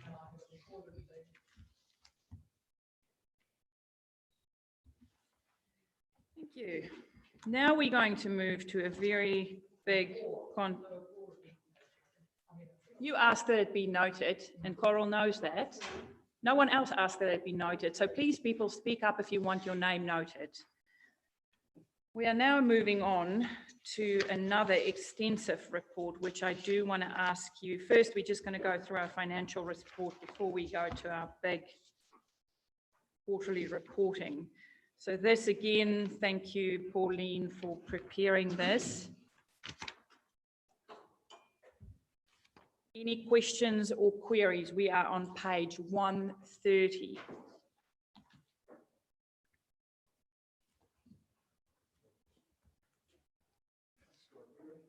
Councillor Foster. Yeah, it's just a query because I've never heard of this before, but what is the Wainui Beach to Tuhini Access Project? Could you please explain to me what that is? Who's in charge of that? It's on page 140. Mr. Wilson? No. Pauline? So it's a capital project that they had in the annual plan, just for access way for there. I'd have to come in specifically what it was, but it is in the capital project. And it is in this year, but with regards to the actual details, we can come back. So, yeah. Okay. That's not a new track that's going to be built, or questions? I do have another one too, actually. On page 213, it's about the Crawford Road cycleway component. It's still to be complete. It's in the final design, and it's been reviewed with Eastland Port. I just would like to know why are we consulting with Eastland? What page are you on? This is on 213. We're on page 130. Sorry, that's the next one. So we just at this stage, Councillor Foster, talking about our financial report. Any more questions in regards to our financial report? Councillor Gregory and then Robinson. Thank you. Thank you. I was just, if I was looking for the money that the government gave for the COVID recovery, that Tarawhiti Redeployment Initiative program, would I see it in these figures and where it went? Pauline? Free Worship, there's a couple of things that you'd probably look to see is there differences to, in the first covering page, it says, you know, the difference is more income was due to this, and then it says more expenses were because of that. But then when you were looking at perhaps more of the details, it would be on page 133. And on a page 133, if you go down there, that says grants and subsidies operational. And the first one, it says number 1, notes.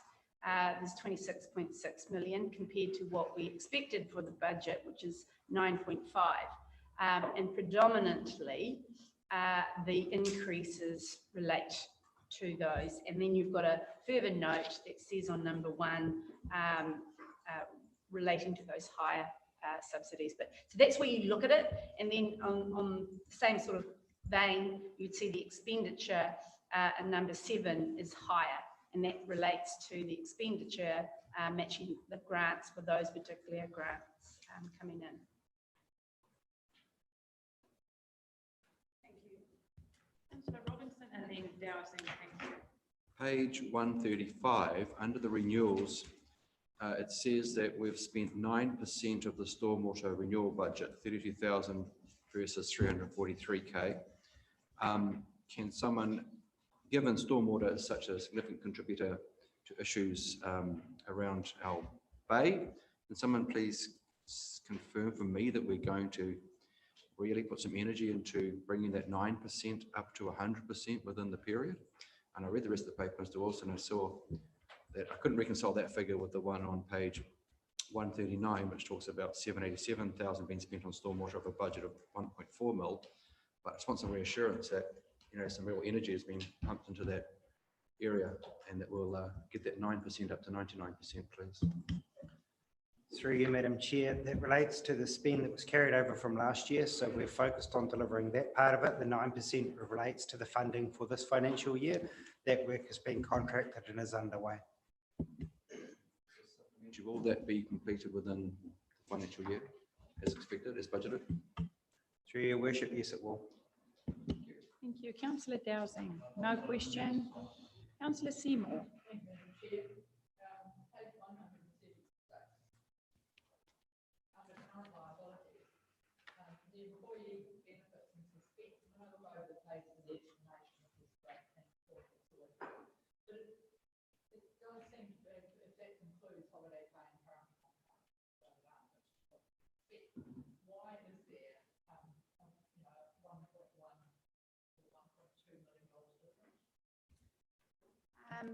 So again, we usually get to the end of the year and we actually get the amounts, what it is assessed on people have taken. So at this particular time is perhaps a little bit higher. So what the full year budget, and just unfortunately it's not in terms of the balance sheet when we do for our the other accounts that comes into the balance sheet, and they usually take that as what was the closing balance as of the 30th of June 2000.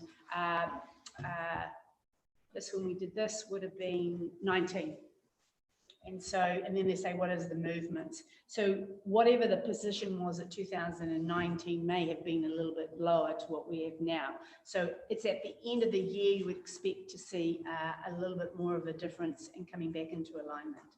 It's just at the peak, people have been with all the holidays. But yeah.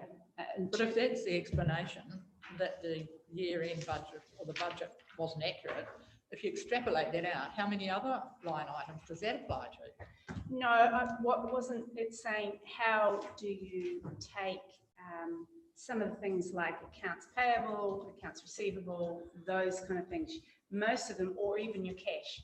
It's based on the closing balance of what it was when the report was being formed for the annual plan. That's how you work it out.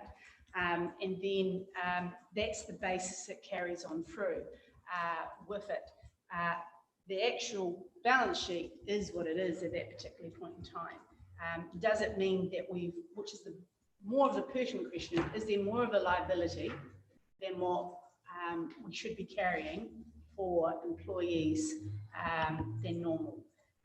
And I will come back with regards to that information, etc. And if I might add, it's more about, so because it is attributed to leave liabilities, it's about how many staff has taken leave or has scheduled leave at this particular time, up to date as well. So that's a matter for the management team to be looking at what projected leave there is for our staff to drive some of the liability that's there down. Absolutely, thank you. So supplementary to that, I hear both of those explanations, but employee benefits is one of our biggest expenses, and surely we, would know at the beginning of at the planning stage how many we were going to have. So can the Chief Executive report leave liability at another time in your report to a full council meeting, if not next month, the time after? I can report back to council. Yes, because that is something that at a governance level, most organisations do try to keep a good eye on, because it is a liability to the organisation. Thank you, Madam Chair, for that. Thank you. Hi, Councillor Faulkner, thank you. And probably in similar vein, actually, page 138, I'm just interested in a line item of human resources, which we seem to not report on. Why is it? So just 138, it's capital expenditure. If you look at page...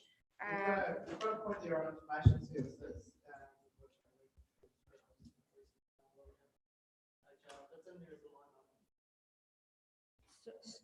Sorry, I'm not sure specifically what the... Well, it just, well, I guess, reading through these, it jumps out at me as something that is not reported on. It's in here as a line item, but not reported on. Oh, I beg your pardon. Sorry, which number you were interested in on page 138? Human resources under internal. Oh, so there is no capital projects for human resources. So this page is the actual capital projects by the various departments. So human resources don't have any capital projects. They're mostly doing the operational stuff. So that's why the difference is. Okay, so it's BAU and HR. Yeah, yeah. Thank you.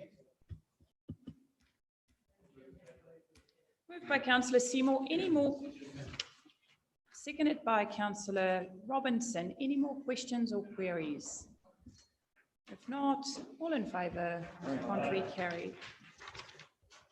Okay, so we're going to move into a report which we have done quite a few times before, and it works quite well. If I rip this out, and I will go through activity.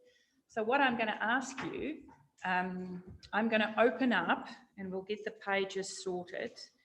So you can see environmental services and protection is our first, and it's resource consent, building services, enforcement, science, and environmental health. Are you happy for me to clump them together and everyone get a go? So make sure if you want to cover more than one of these that you just, and we'll give Ms. Montgomery the opportunity to respond as we go. Okay, Councillor, so I've got Can an I just open. ask an operational question? Yes, you Since may. this is the first time we've had this format. No, we've had this format all the time. With the new activity assessment month on, so there have been minor acceptable deviations. So I want to know who determined and what is it, a minor acceptable deviation? And is it 5% or 20%?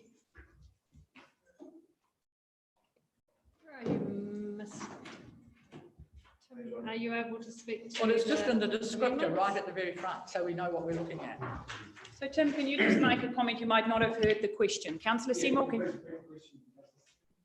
Sure. I'm just looking at the front end, which is showing us a slight, we're having a new look at it.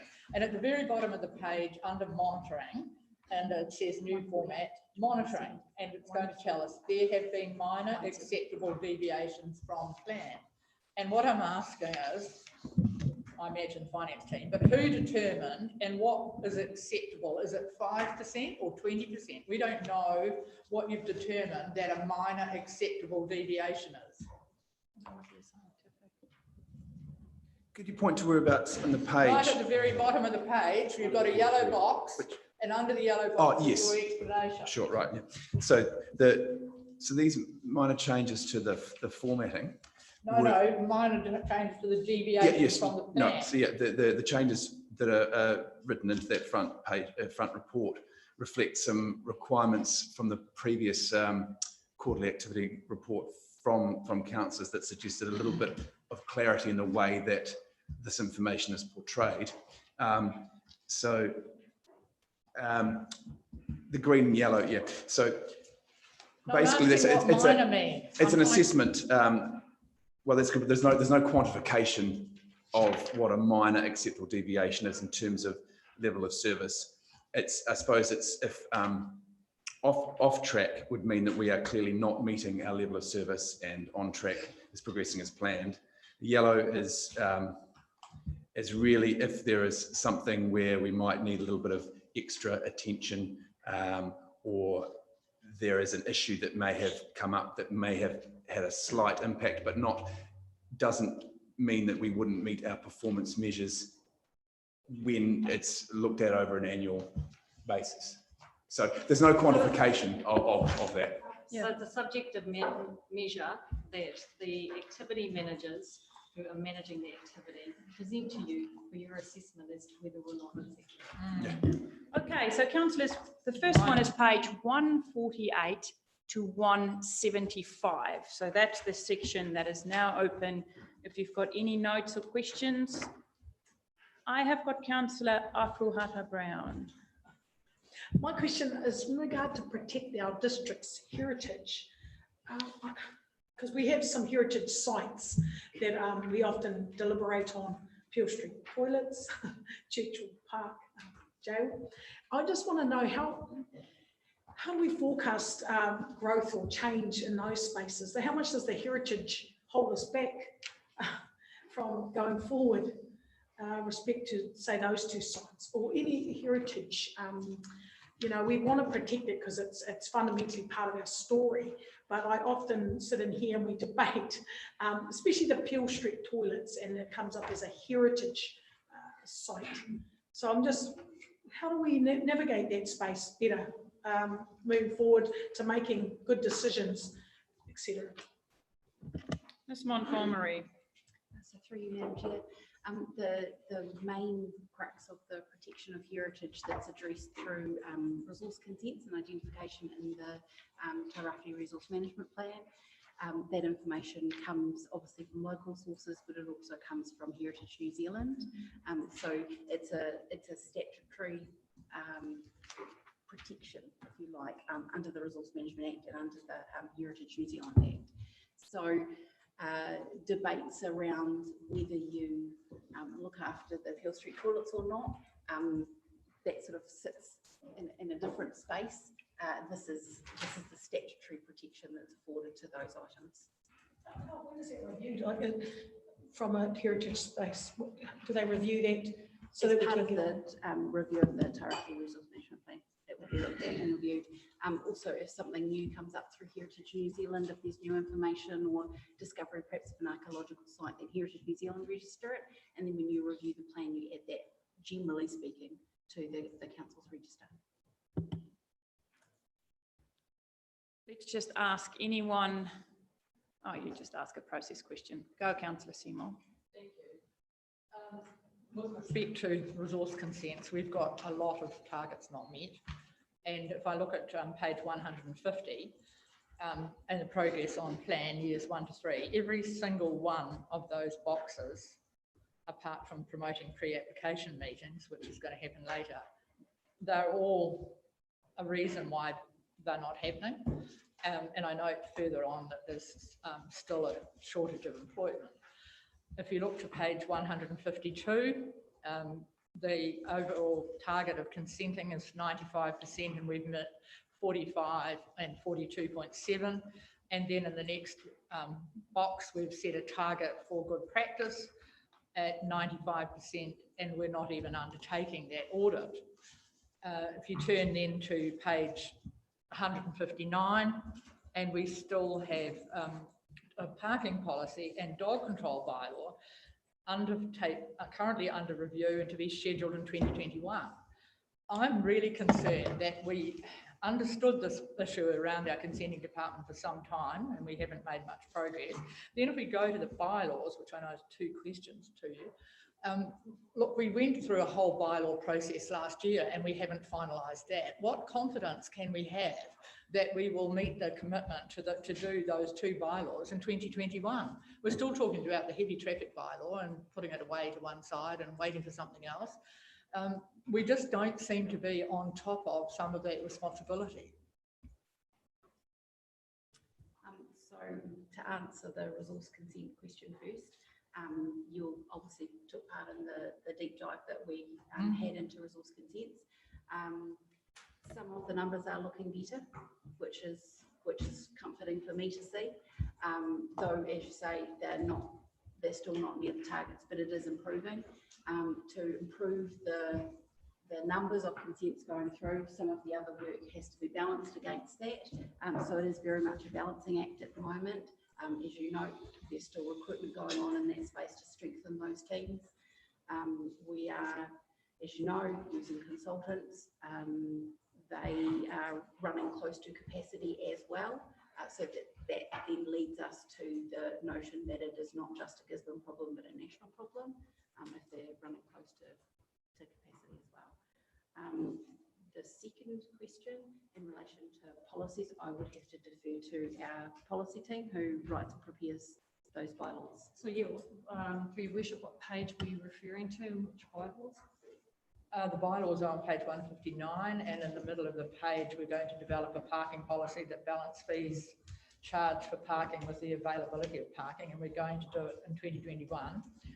And we're going to do the dog control bylaw in 20. All I'm saying about that is if we're going to do it and say we're going to do it, then let's do it. If we're not going to get it done in 2021, then say 2022, because we've been talking about the heavy transport policy bylaw for a couple of years. So our track record for completing things in the year we determine is not that good. And I mean, while you're going to, I'll leave this to the Chief Executive too, on 155, we're continuing to monitor swimming pool fencing in response to legislative changes. Now, we had a comment about swimming pool fencing late last year. It's one of the things we're charging all our public, the $110, Councillor the Mayor, for the consent for their pools. Yet we aren't in a position, and I understood we were employing somebody who was going to do those swimming pool inspections. Well, we note there in the middle of that page, we're not doing that either. So, you know, what is management going to do about these things? Are we going to change the timeframes?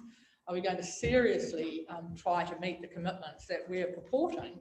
Remembering always we're charging the ratepayers for these tasks that we say we're going to do in year 2021 or in year 2022. That's what we just spent ages talking about before, a budget. But if we're not delivering... If I may, in terms of the bylaws, the plan was set in 2018 is where we put the commitments. So this is where it's coming from, and this is where the staff are reporting against those commitments that we had set in our previous long-term plan and year to date. So things have changed since then. Since 2019, 2020, priorities have shifted as well. And it doesn't mean that because the ratepayer is paying for service, they've received something different in terms of that service. So while we haven't completed a dog control bylaw, we have undertaken significant work around a spatial plan. So your priorities have changed along the way, and it's not necessarily reflected in what's been put here in terms of where we thought we would be in 2018, bearing in mind that also got prepared in 2017. So that's the bylaw component. So I don't agree that we have been dragging the chain. I think I know our priorities have changed, and we have reported that back to council. Your second question in terms of the swimming pools, I'll go to Helen to respond to that one. That's page 155. So in relation to the monitoring of the swimming pool fences, we do have a person who comes in and does that as a contractor. So we are working towards that goal. Well, that's not what the report to, I'm sorry, I really apologise for having to raise it. But it says here, the data is corrupted and the technical person who maintains the database is on ACC leave. It doesn't give us any confidence. It's not your fault, Ms. Montgomery, but it's what's being reported to us and in the public domain. And it'll be a full report will be given in the next quarterly update. Now, we had a report on swimming pool fencing about 6 months ago or the last quarter of last year. where we were waiting to get that data. So all I'm saying is, you know, are we really confident? Because that doesn't look particularly positive when we know we weren't doing it last year either. So I can send that round when the person comes back and before the next quarter report, so you get that information sooner. Right. And then maybe it's the chief executive to answer top of 152 where I made the point. Our target is 95% of overall consent, so we're meeting 45 and 42.7% of them. It does say it doesn't adequately reflect the performance reported where timeframes is improving. So if it doesn't accurately reflect it, then let's get something that does. You know, the chief executive is telling me that the bylaws are on track. Well, that isn't what, you know, so let's put something in the box that says currently scheduled for 2021, but the timeframes have been changed. Because the report, I know these reports are written obviously sometimes a month before they make it onto our desks, but if we're seriously reading all of them, we need to take note of what it says. And the LGP commitments, years 1 to 3, that page, you know, no guidance updates for this quarter is the top one. It says there on 150. I just don't think we can have confidence that we've, you know, that's adequately resourced. Councillor Burdett.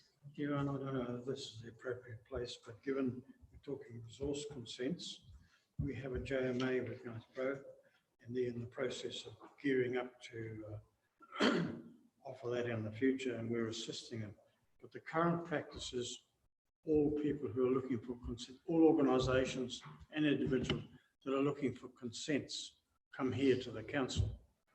How long will that continue for? Because I've had a number on my case about this. I mean, what I'm saying is, and what they are saying is, they want the right to be able to deal with the council. What was the question? Will that impact on the JMA arrangement? So the JMA arrangement is a statutory one through the RMA. Yeah. So our relationship is the council and Te Rūnanga Nui o Ngāti Whara. Anything outside that relationship is not part of the JMA. Councillor Worsnop. Thank you. All right, so I'm probably less going to pick on the resource consents themselves because I think we've thrashed that out. We've had a workshop. I am going to pick up on the consistency of reporting. So I'm going to use building consents as an example. So where we look at our levels of service, and we've got that lovely table there. Take us to the page. On page 148. 148. Yep. Anyone find that? Oh, sorry. Go down to 150 and the following page, 151. We are reporting in red. You know, in building consents, a deviation of 12% justifies red, and yet in resource consents, the deviation is 39% from our target, but it's red. And for yellow to be kind of a minor deviation, in resource consents, it's 35.4% deviation from our target, whereas in building consents, it's 5% is a minor deviation. So consistency, it's clearly a vastly different picture in resource consents relative to our target compared to building consents, and yet we're using the same metrics and interpreting them very differently. For building consents, they consider themselves off track if they've got a 5% deviation, whereas resource consents considers themselves barely off track, minor, you know, in a minor way, when there's almost a 40% deviation. So they can't coexist like that and still be a you know, a rational report. That's my first point. My second point is, hang on a minute, one on page 50, 150, sorry. And in a number of places we've referred to, there's no plan for this in Q2. I'm assuming this was written ages ago, if we're still referring to things that might happen in Q2, given that we're now in Q3. And there's a few different boxes in there that refer to that. But probably more worryingly, down in Resource Consents Review Group, we've got this really good initiative to try and speed up the process. And then we've got buy-in from other teams who's not been successful with attendance very limited. You completely have a mandate for this from this table to make that happen. It shouldn't be okay just to not have buy-in. We had a whole workshop about it where we said this must happen, and we've clearly got some parts of this organisation not caring enough to show up to a meeting to fix it, which that's pretty major. I think that pretty much should go to the top table, and somebody really needs to have a good look at that. That jumps out at me as something that belongs at the governance table, is needing our attention.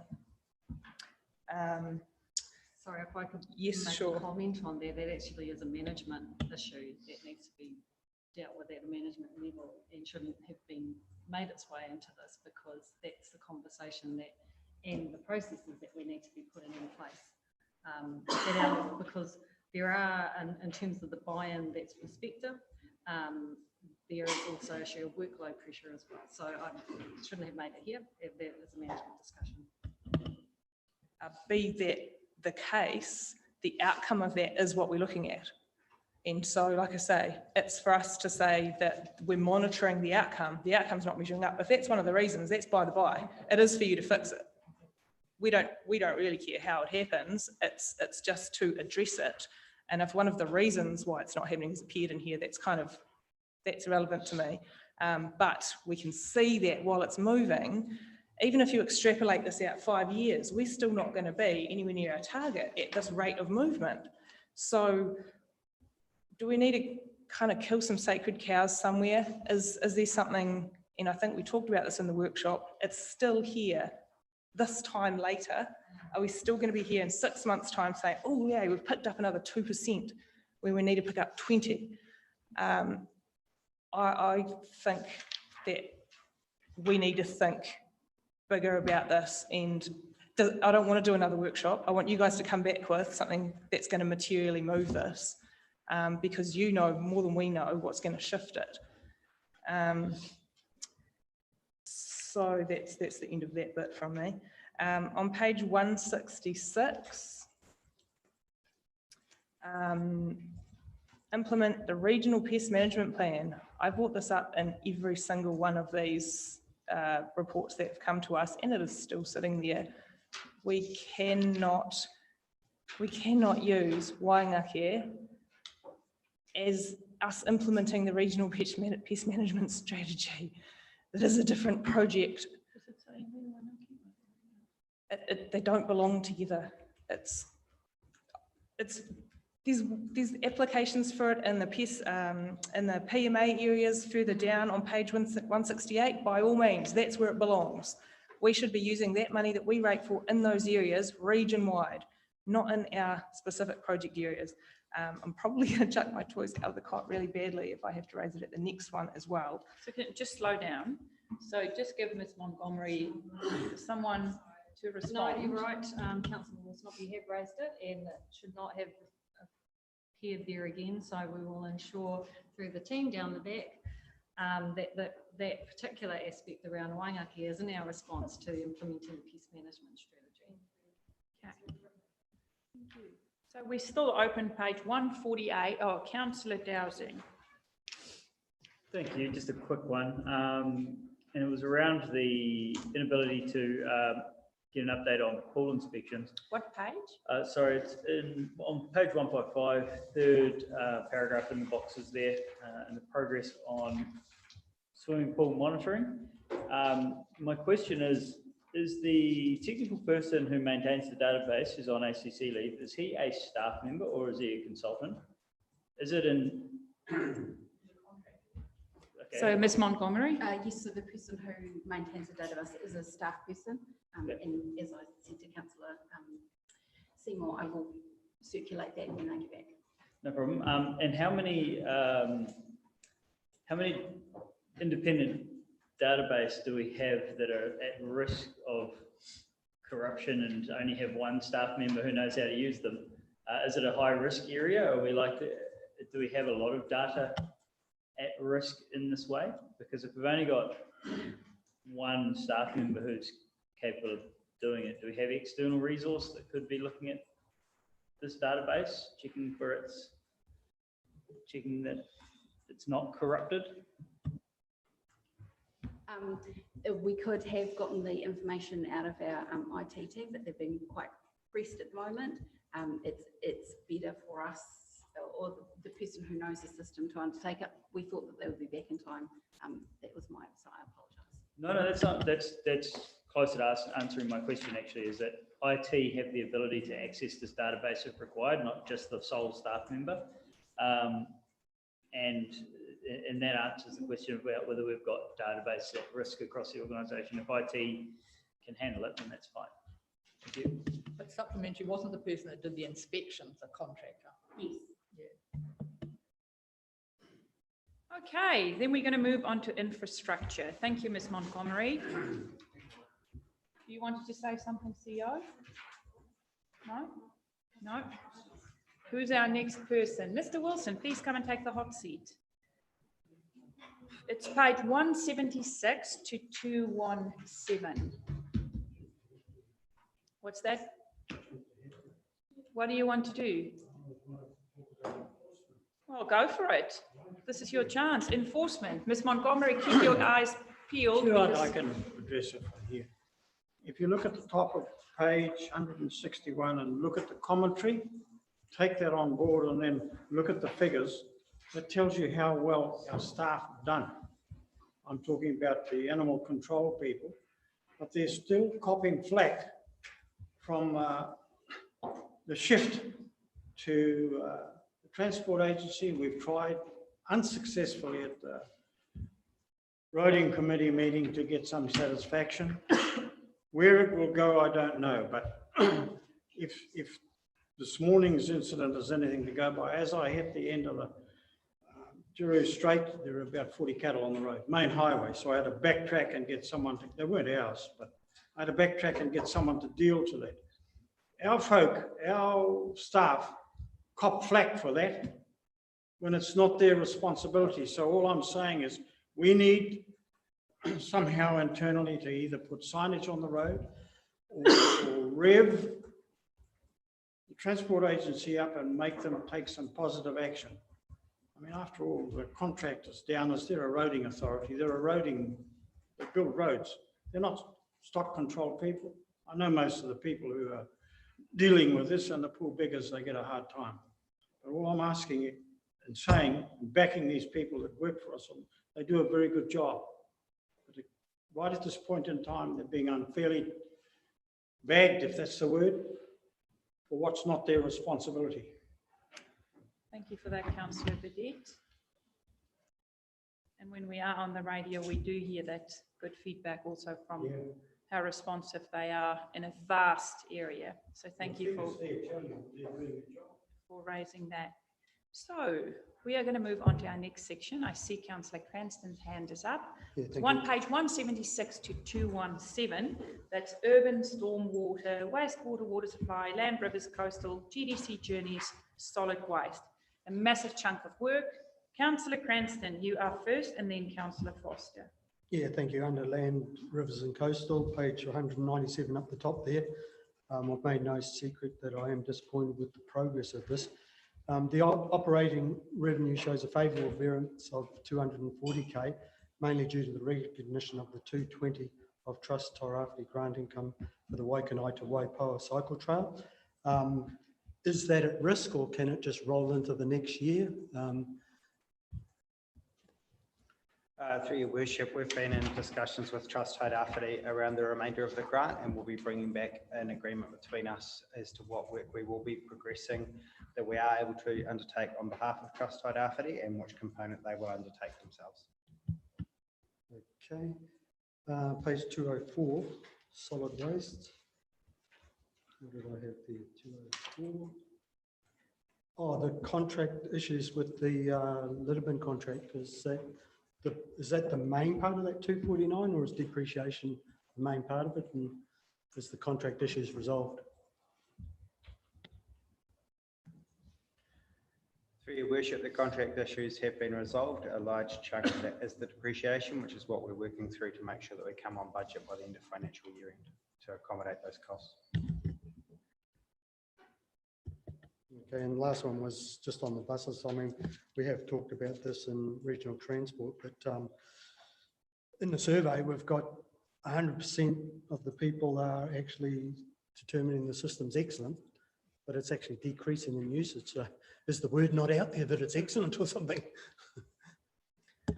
Through your worship, in the new RLTP, we have funding set aside for improvements to our public transport system, and a lot of that is capturing why people aren't using the public transport. So rather than target those that are using the public transport, we want to target people who are not using it and understanding what the barriers are for them for taking up public transport. Councillor Foster. Thank you. Okay, at the bottom of page 213, complete the urban cycleway program from Wainui through Kaiti to Ranganui River, including the Glastonbury Bridge Walkway. Cycleway split into two parts. The contract's been awarded to Siteworks. My question is, when will we expect that to start and possibly a finish time? And the other part of it is the Crawford Road component, still to complete final design review with Eastland Port. Can we get a bit of an explanation on that and why I mean, I can understand Eastland Port's involvement, but are they a part of the design? Yeah, there's a couple of questions there, I guess. Through your worship, we have started on the Wainui Cycleway part along the state highway there, so that work has been underway. Site work started that last week, I think it was, so they've started working through. The remainder of the component along Crawford Road, we're finalising the design with the port because we're crossing their land, but also around traffic movements, not just in and out of the upper log yard, but also the gantry and the petrol station on the other side. So discussing with them where are the safest places for us to put our crossings and how we can keep away from each other is what we're working through there. And then we will finally lodge our resource consent for the Crawford Road component that's to come through there. Will we likely see a design of that coming through council when that is complete, the design phase? Through your worship, we've given the design of how it follows along through Crawford Road, but we can give the detailed design before we go up too much further with it. Councillor Robinson. Mr. Wilson, on page 217, just following from Councillor Cranston's question around the buses, does that 145,000 target, does that include students, or is that simply Joe and Jane public using the bus? And if it's including students, can you extrapolate out the student component, please? Because that would provide a slightly false representation of public using the buses. Through your worship, I'll have to get the team to pull those numbers back out for you as to which is the component of students and which is the other part of it. I haven't got that breakdown. Councillor Faulkner. I know it's semantics, but please, can we talk about rural township areas, not rural areas? Thank you. Councillor Worsnop and then Councillor Seymour. So I'm on page 216. It should probably be expected of me. I agree that is a really disappointing measure because there has been a huge amount of money and a huge amount of work go into the condition of roads. And I think you can definitely see the investment, and it just kind of depends on who you talk to, whether it was particularly their road. Some people are rapt and some people not quite so rapt. I would just like to make the point though, the investment has been noted. I think the disgruntledness remains with responsiveness and particularly their ability to get something remedied.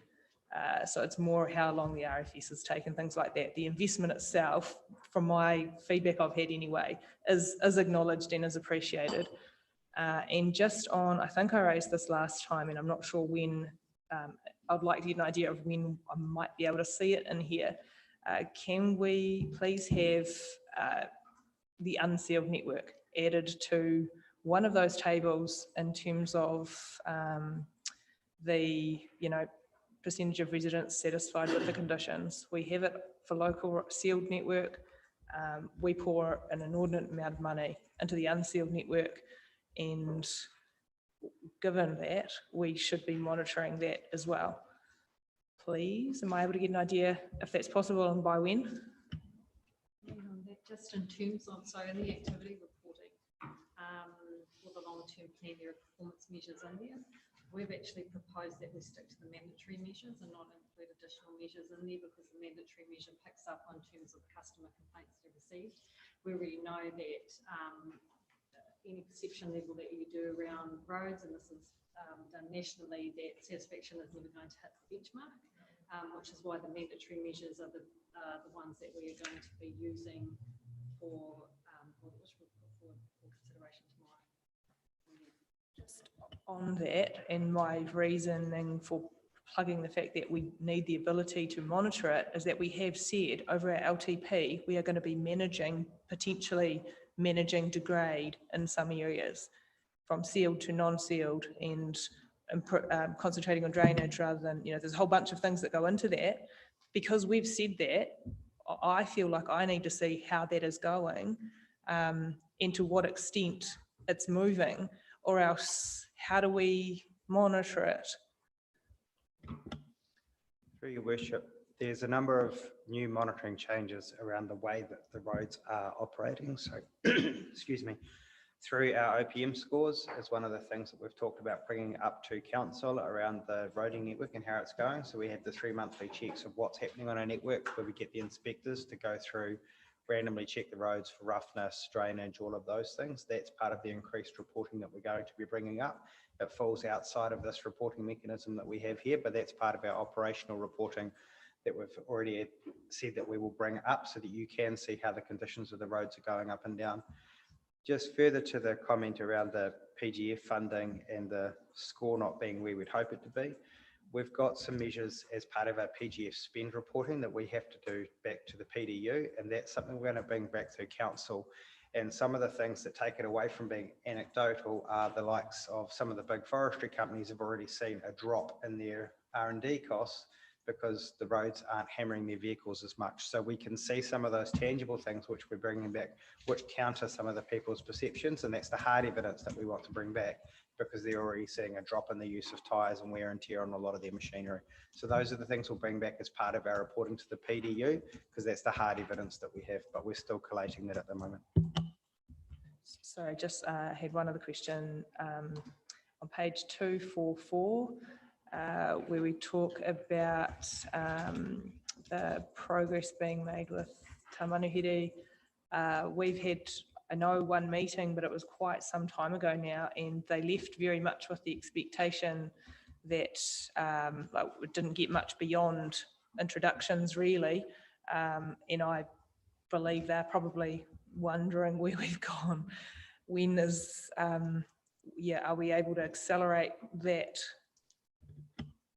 Yeah, through your worship, we were planning to try and convene another meeting soon with them, if there are a number of issues that we need to work through. So in the interim, before Mr. White left, him and Judy Campbell were working through a revised MOU that we needed to bring back. So we have been, I don't know if some dates have been circulated yet, but that's in train. Councillor Akuata Brown. Oh, Councillor Seymour was first, and then Councillor Akuata Brown. Substantial amount of work that has been done on roading, and that is huge, over and above what we planned. But all three of our waters are substantially behind, and while it says, do you have confidence that we are going to catch up by year end on the capital works program? Because I didn't raise it earlier where the graphs appeared, but in this section of the document, all three of those areas are substantially behind. Through your worship, on page 181, for example, on stormwater, you can see the progress that we have and where our construction lies for stormwater going forward. Part of the inclusion is that so you can see where we sit for each of those relevant projects and how we're tracking for time. Stormwater in particular looks very bad because we've had to do last year's work that was carried over due to COVID into this financial year. So we've completed stage 1 of Rutini Road. Stage 2 is underway at the moment. So the big spends are happening on that. In regards to wastewater, that's the only one that we won't know until we have the signed construction plan with the contractor who will be building the wastewater treatment plant, and then we will update that for you as soon as that construction schedule is there. We're confident that we will get there with our program. We're halfway through the year. We're comfortable with our spends the way that they are at the moment. The resources, we have tendered a lot of the work that we're discussing that is behind at the moment, and we're waiting for contractors to move. So I'm confident that we will reach our work program for this year. If not, we'll definitely have some reporting back once we know our new timeframes. The only caveat to that is we are starting to see some delays with materials from overseas. If we do get that, we will be coming back for you to a request to change the work that we were going to do if we're unable to get the things in that we need from overseas. Thank you. Councillor Arkwright-Brown. Thank you, Madam Chair. Thank you, Mr. Wilson. It's to follow on from Councillor Seymour's discussion there. I know that currently the government's wanting to push through the three water reform framework. So I just wondered how much of that is impacting on the work that we are doing in our region. Infrastructurally, we're seeing in the media press councils under stress because of pipes bursting, et cetera, et cetera. So how confident are we as a council that our infrastructure currently, what we're learning through all the works through stormwater, et cetera, are we confident that we are doing the job that is needed to ensure generations have the best infrastructure in the now? Because you've just noted COVID's impacted the resourcing and availability of mechanisms you need. So I just wondered what our confidence levels are, bearing in mind we've got some very old pipes and infrastructure in the region. And we often find when doing major projects, we find stuff under the ground when we dig up stuff, and it impacts on major projects and then funding, et cetera, et cetera. So overall, the reform, is that helpful? Is that going to give us some strength financially or just informationally? I'm just interested in that framework. That's my first question. Through your worship, a lot of the Three Waters reform to date has been at a policy level, but there's been a huge information shift that we've had, information that we've just provided through to central government, and it took 2.5 staff almost 2 months to get the data that was needed, and that was working full time on that to get that through to central government. And it was because the information, like for all councils, was spread across a huge range of areas. So we have been working to complete that for the Three Waters review. When it comes to our knowledge of our asset and our understanding of how we do works in our waters area, we've got a really mature approach to asset management. We understand where our risks are. We have a very good understanding of the condition of our pipes.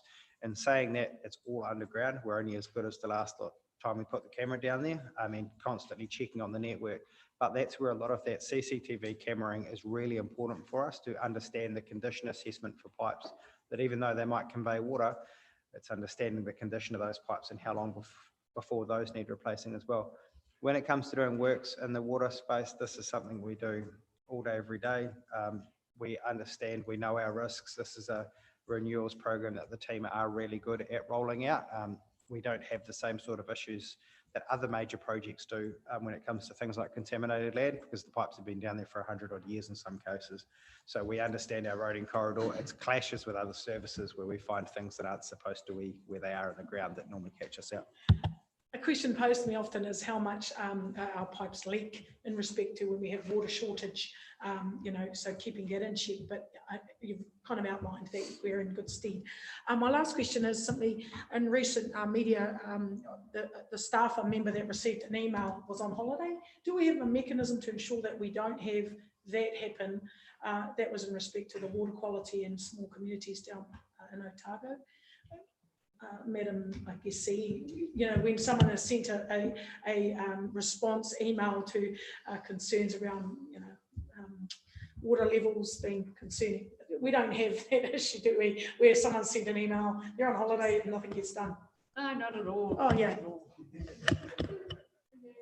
Okay, are we ready to move on to our next section? We will close it out with comments from Councillor Burdett. Question? Decision is to be made on the Waiaku landfill closure, and then this side work continues on the Waiaku land. The contractor told me that often this is the busiest they've been for the last 5 or 10 years. You've got 2 trucks coming to town every day. But that's not the question I wanted to ask.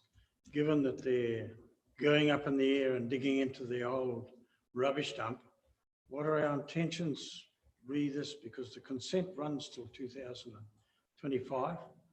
There are other options there, and he has had a visit from a couple of occasions from council staff. But where are we going with this? Through your worship, the Waipu landfill is something for consideration as to how we close that landfill going forward. And I deliberately say how we close that landfill. It is going to run out of space within the current footprint that it has. It needs to close by 2025, so that's when our current consent ends. It is likely that we will run out of space before then, and as the councillors know, you've been there on site, we had a walk over it. You can see that we're running out of space there. Part of that is around what happens with that service for the coast and what we do from there. As we all know, it's extremely difficult to get a landfill consented, any new landfill. So we'll have to work through what it is that the replacement for Waipu looks like, and also what the closure plan for Waipu looks like going forward as well. Madam Chair, I'm constantly reminded how the Waipu landfill is a critical bit of infrastructure servicing the coast.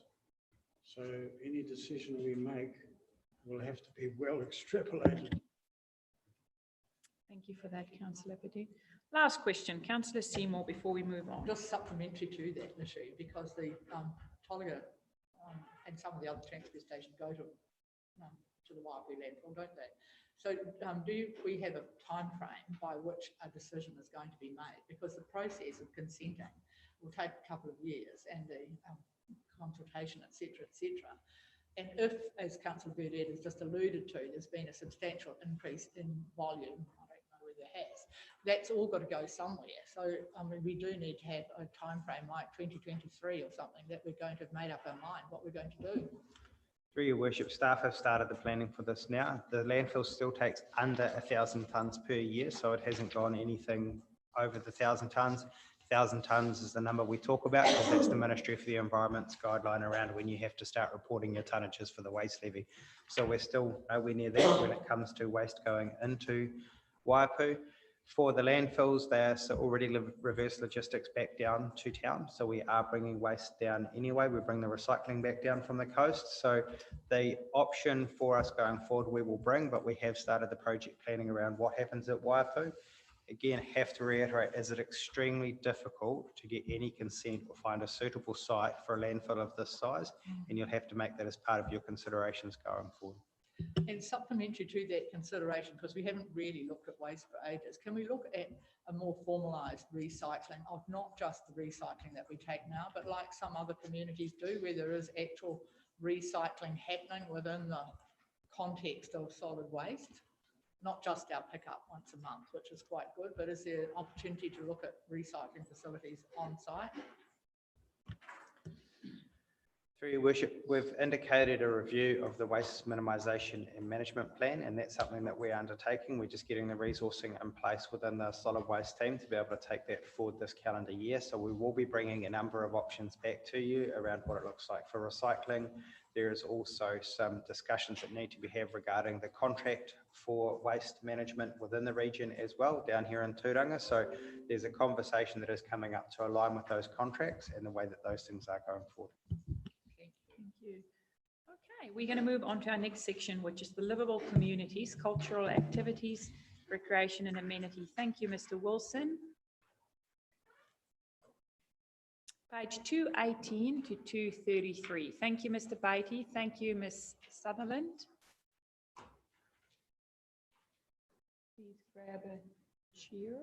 Thank you. And you can just leave that microphone on. So, councillors, we are on page 218 to 233. Thank you. Councillor Seymour. I'm on page 227, and we can look at capital expenditure being substantially under budget, but we shouldn't be swapping out capital expenditure for operational.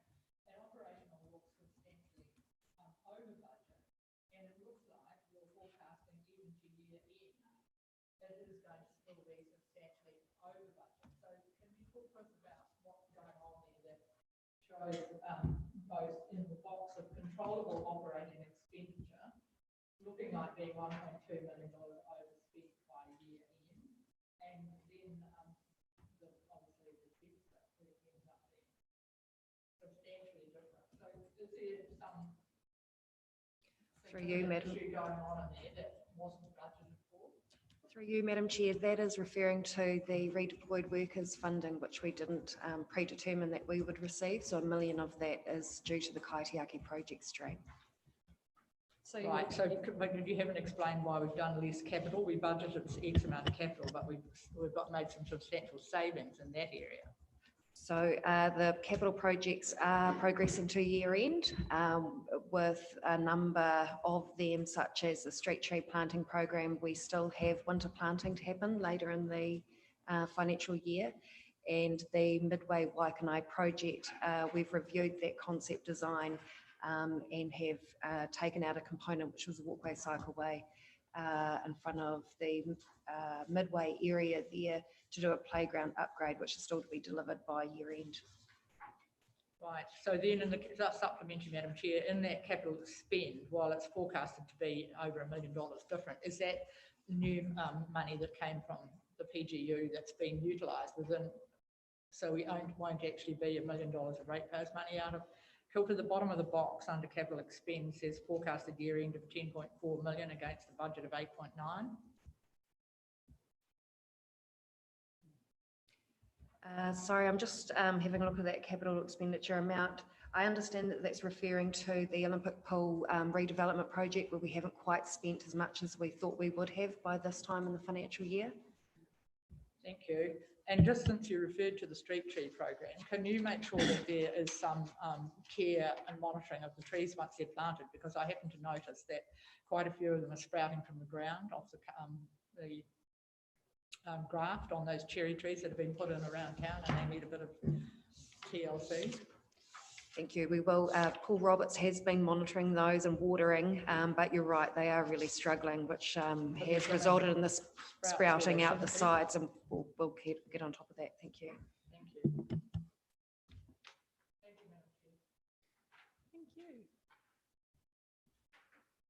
I just want to again publicly say we've received such lovely feedback over the Christmas break of the plants in the CBD. It's great to see staff actively cleaning the roundabouts and replanting the roundabouts. So please convey that to your team as well. Thank you. If there are no other questions, councillors, we will move on to page 234. Thanks a lot, both of you. We will now talk about customer engagement, strategic planning and performance. So it's page 234 to 259. Mr. Petit. Yeah, just a question in terms of cultural activities and our relationship with iwi. Where do we, there's been nothing in here thus far. Where do we actually have that detailed? Because it's a very important part of the business of council nowadays. I think there's cultural. So if you refer to page 238 of the report, there is a line around developing lasting and meaningful relationships with Māori and engage with Māori on an ongoing basis. And there's also the customer strategy response. Noting in the last long-term plan, you didn't have an activity or a particular statement around iwi relationships that was captured in the broader customer engagement side. Sorry, I must have missed this. Any more questions around customer engagement, strategic planning? Councillor Worsnop. I'm not sure where this would be reported, but I'm guessing not in here. So we've undertaken, it's been going on for, I imagine, since last year, the anti-racism journey, but it's so far not come to us in any form, and it's obviously not visible in here, so I'm guessing it doesn't belong in here. No. So through your worship, it wasn't a long-term plan project. It was initiated last year by resolution, as you may recall. So I was going to provide an update to council through the CE report. So we just had a project working group yesterday, and it's time to just report back on some of this activities that have happened so far. And sorry, one more question on page 246. The policy projects presented to council that meet good practice standards. just how do we, I'm assuming we don't send all our stuff off quarterly to someone else. How does that, how do we benchmark ourselves regularly? Your Worship, we send a random sample of policy papers from across the organisation to NZIER, and so they benchmark local government against central government policy advice, and then we get an average as to where we sit on that scale. So is that annually? Is it Annually. Okay, so in terms of quarterly, it'd be difficult for us to actually know that, would it? Councillors, any more questions? Okay, then we move to our second to last. Governance. No, where are we now? Page 260.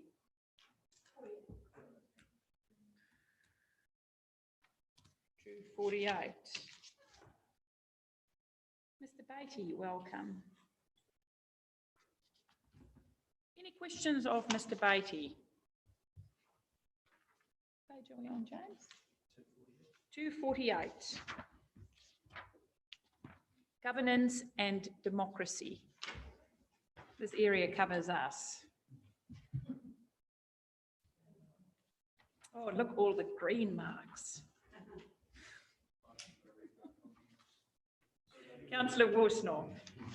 So my question is just, at what point does this start to go more red? Because we have a representation review, assuming we adhere to the current track, which is obviously going to fall part, well, in this financial year. How will that reflect, I suppose, on our current schedule? Are you talking about the budget impact? Yeah, not well. Yeah, the cost of a REP review is considerable, and add to that we held a by-election which was unanticipated as well. So we're forecasting that costs associated with the REP review will be in the vicinity, I think, between 80 and 100,000 over 2 financial years. The bulk of them, this year and next one. Yeah. So how are we going to accommodate that? The big question is where the moolah coming from to accommodate the representation review and also the election that we did not plan for. We'll do our best to make operational savings elsewhere. As a first port of call, and our usual approach is within the activity first, then hub, and then wider org is generally the approach that we would take. Thank you. Councillor Seymour. Thank you. Page 262, and the strategic sale of staff housing. We still have 7 remaining, from which we're receiving $73,000 in rent, which is probably roughly 10,000 per property, which has to be about 2%. So when are we going to sell those? We made a decision that we weren't keeping staff houses. It was only those first 3, so nothing had been reviewed with the remaining 7 that we have. So as part of this process is where we are. It would have to be analysed and then come back to you and see what is the decision of council, and what is the value that we've got with them, and how does it work. Is there a plan to bring that back to council? To bring back a statement around the 7 remaining houses. Have you got a time frame in which you're going to bring it back to council for decision? So if effectively it wasn't on the radar to sell, but if there is something that you wish that to be looked at, then that would have to come back as the decision. Because at the moment, when you had the original ones that was considered those ones to sell, they were definitely surplus to requirements. These were not on the radar to sell, but it is something that would have to be a decision if you wanted to have that to be reviewed. That's probably not a good use of money at 2% return at the moment. So we can have a conversation another time about that. Councillor Akwater-Brown. I think questions to Mr. Beattie. Thank you for all the work that is going on in respect to democracy and the services we receive as councillors here. I just wondered, in respect to this whole this role, has there been much in respect to central government's support for local government change? I mean, I'm always aware that local government is doing everything it can. We apply for funding, well, we get funding through that mechanism, but there's been a lot of dialogue, I guess. We've just said an unintended by-election, you know, calling in some councils are struggling to get along and all that stuff. But I just, is there anything happening in respect to central government's role to looking out for us in our role as local government? I know Minister Nanaima Mahuta has been busy working on this legislative change with regard to Māori wards, but in your role, are you seeing that there's a bit more discussion happening around local government's role and central government relationship needing a bit more? So do we go to them for more money? Do we go to them for more resources when we have unintended issues? What's that look like? Is there any changes in that space? Oh, that's quite a big question. I guess depending on the activity, you'll get lots of different injects from central government by way of support. In terms of the democracy space, probably the only thing I'm currently aware of in terms of democratic matters is DIA undertaking, I guess, an audit or a review of code of conduct matters, given a number of issues across local government over the past couple of years. You'll be aware of the reforms associated with Māori wards, which local government are progressing with, central government are progressing with at this stage. But I guess there's nothing in particular. It's probably lots of little things and lots of big things that they're contributing to, but there's no specific look at the sector as a whole in terms of how government can support central government can support local government further. I guess when you mentioned about finances, I wonder if we can get some more support from them in that fiscal space to democracy locally. Comes down to lobbying. That's what I do. Let the That's what lobbying we begin do. then. Lobby, Kia ora. lobby. Councillor Dowsing. We just still have one to cover though, so let us. What's that? Well, we've got commercial operations. Well, fantastic. Moved by Councillor Dowsing, seconded by Councillor Seymour. All in favour, contrary carried. Thank you. I'll pick up the pace then. Wow, without Councillor, Mr. Beattie, in this whole rush, Councillor Faulkner was left out from asking a question. Please. Sorry, it's really just I know this is a report and review. I understand that, but I do want to know and have some clarity around when we should be expecting the budgeting for the likes of representation reviews and the like. Yep. When should we start to see those in our costs coming up, our budgets coming up?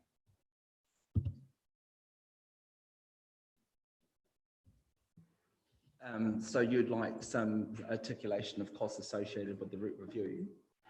Well, it's just, It's to know when we start to see these costs, because if we're saying that things aren't budgeted for currently, or they should have been reported on by now, when should we be expecting them to be reported on? Yeah, so it will straddle 2 financial years. I would think that the majority of it would hit this financial year, which is unbudgeted. We certainly can put money into the next financial year. But I can give you an articulation of those costs probably as a whole and based on previous reviews. I think what I'm mindful of this time around is the high probability of something quite different with the advent of Māori wards.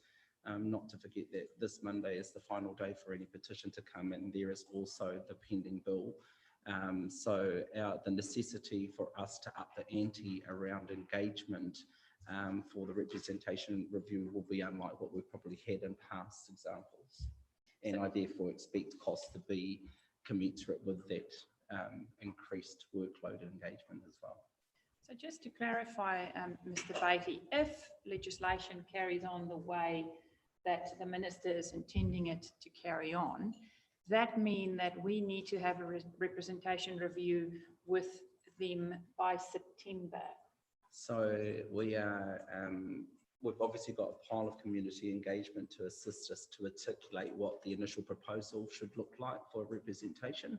The initial proposal is required by the end of August. Yeah. And then we're into that cycle of people making submissions, etc. I fully expect that we will have those, and then we'll be in a position to consider those, make a final proposal. All the while, we need to be mindful of the fact that if we do anything that sits outside, I guess, the confines of the legislation, that might trigger us needing to go to the Local Government Commission anyways. I'd be very, very surprised if we do not end up with the Local Government Commission input, either by advent of what we do in terms of the process ourselves, or what the public requires in terms of what they think and their ability to raise appeals and objections. So I can see this running the gauntlet, so to speak, in terms of timeframes. It'll be very similar, if not longer, than the last round, but there are statutory timeframes associated with it as well. Last time we were the first cab off the rank. I think we were the first in the country to have a hearing with the Local Government Commission, and yeah, we'll be working hard to make sure we're well and truly within those timeframes. We have to be. No choice. My point being that all of these things we know to be true, but all of these things cost. Yep. We need to be able to budget for them as well. So just CEO comment, and then Councillor Robertson just wants to ask a quick question. Only in terms of process, it's for us also, there is the February 25th date. Is that the final date for the poll or the petition? So that's still in play. If we don't receive that petition anyway, we are kicking into our representation review, irrespective of what happens with legislation. Councillor Robinson. Mr. Beattie, do we have enough resources internally, given the complexity of the work which is inevitably going to happen in the next 18 months? Do we have enough internal capacity? If we're having to look for external capacity, given other councils will be possibly seeking the same resources, how do you think we stand there? I think we're well placed in terms of our existing expertise and capacity.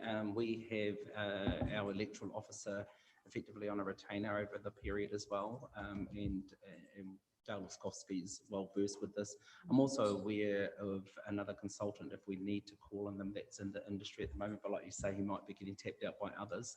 I'm fairly comfortable with the level of engagement that we've had on Māori boards in any case to this point, that we're well placed to nut it out, really. It won't be easy, granted, but I think we've got the existing expertise to do a good job. Thank you for that. Have I put it, Coral? Thank you, Coral. I've put it. All in favour? Contrary? Carried. Thank you to our staff. Thank you to our CEO. Heather, is lunch ready? What's that? I can't hear. So what, do we still have stuff to do? The only thing is, at the close of it was just to go over, you had the memo with regards to incidence rates, is just to give you a recap on that. So is this the workshop we're doing? Yes, that was it. So what we're going to do is we're going to have half an hour lunch.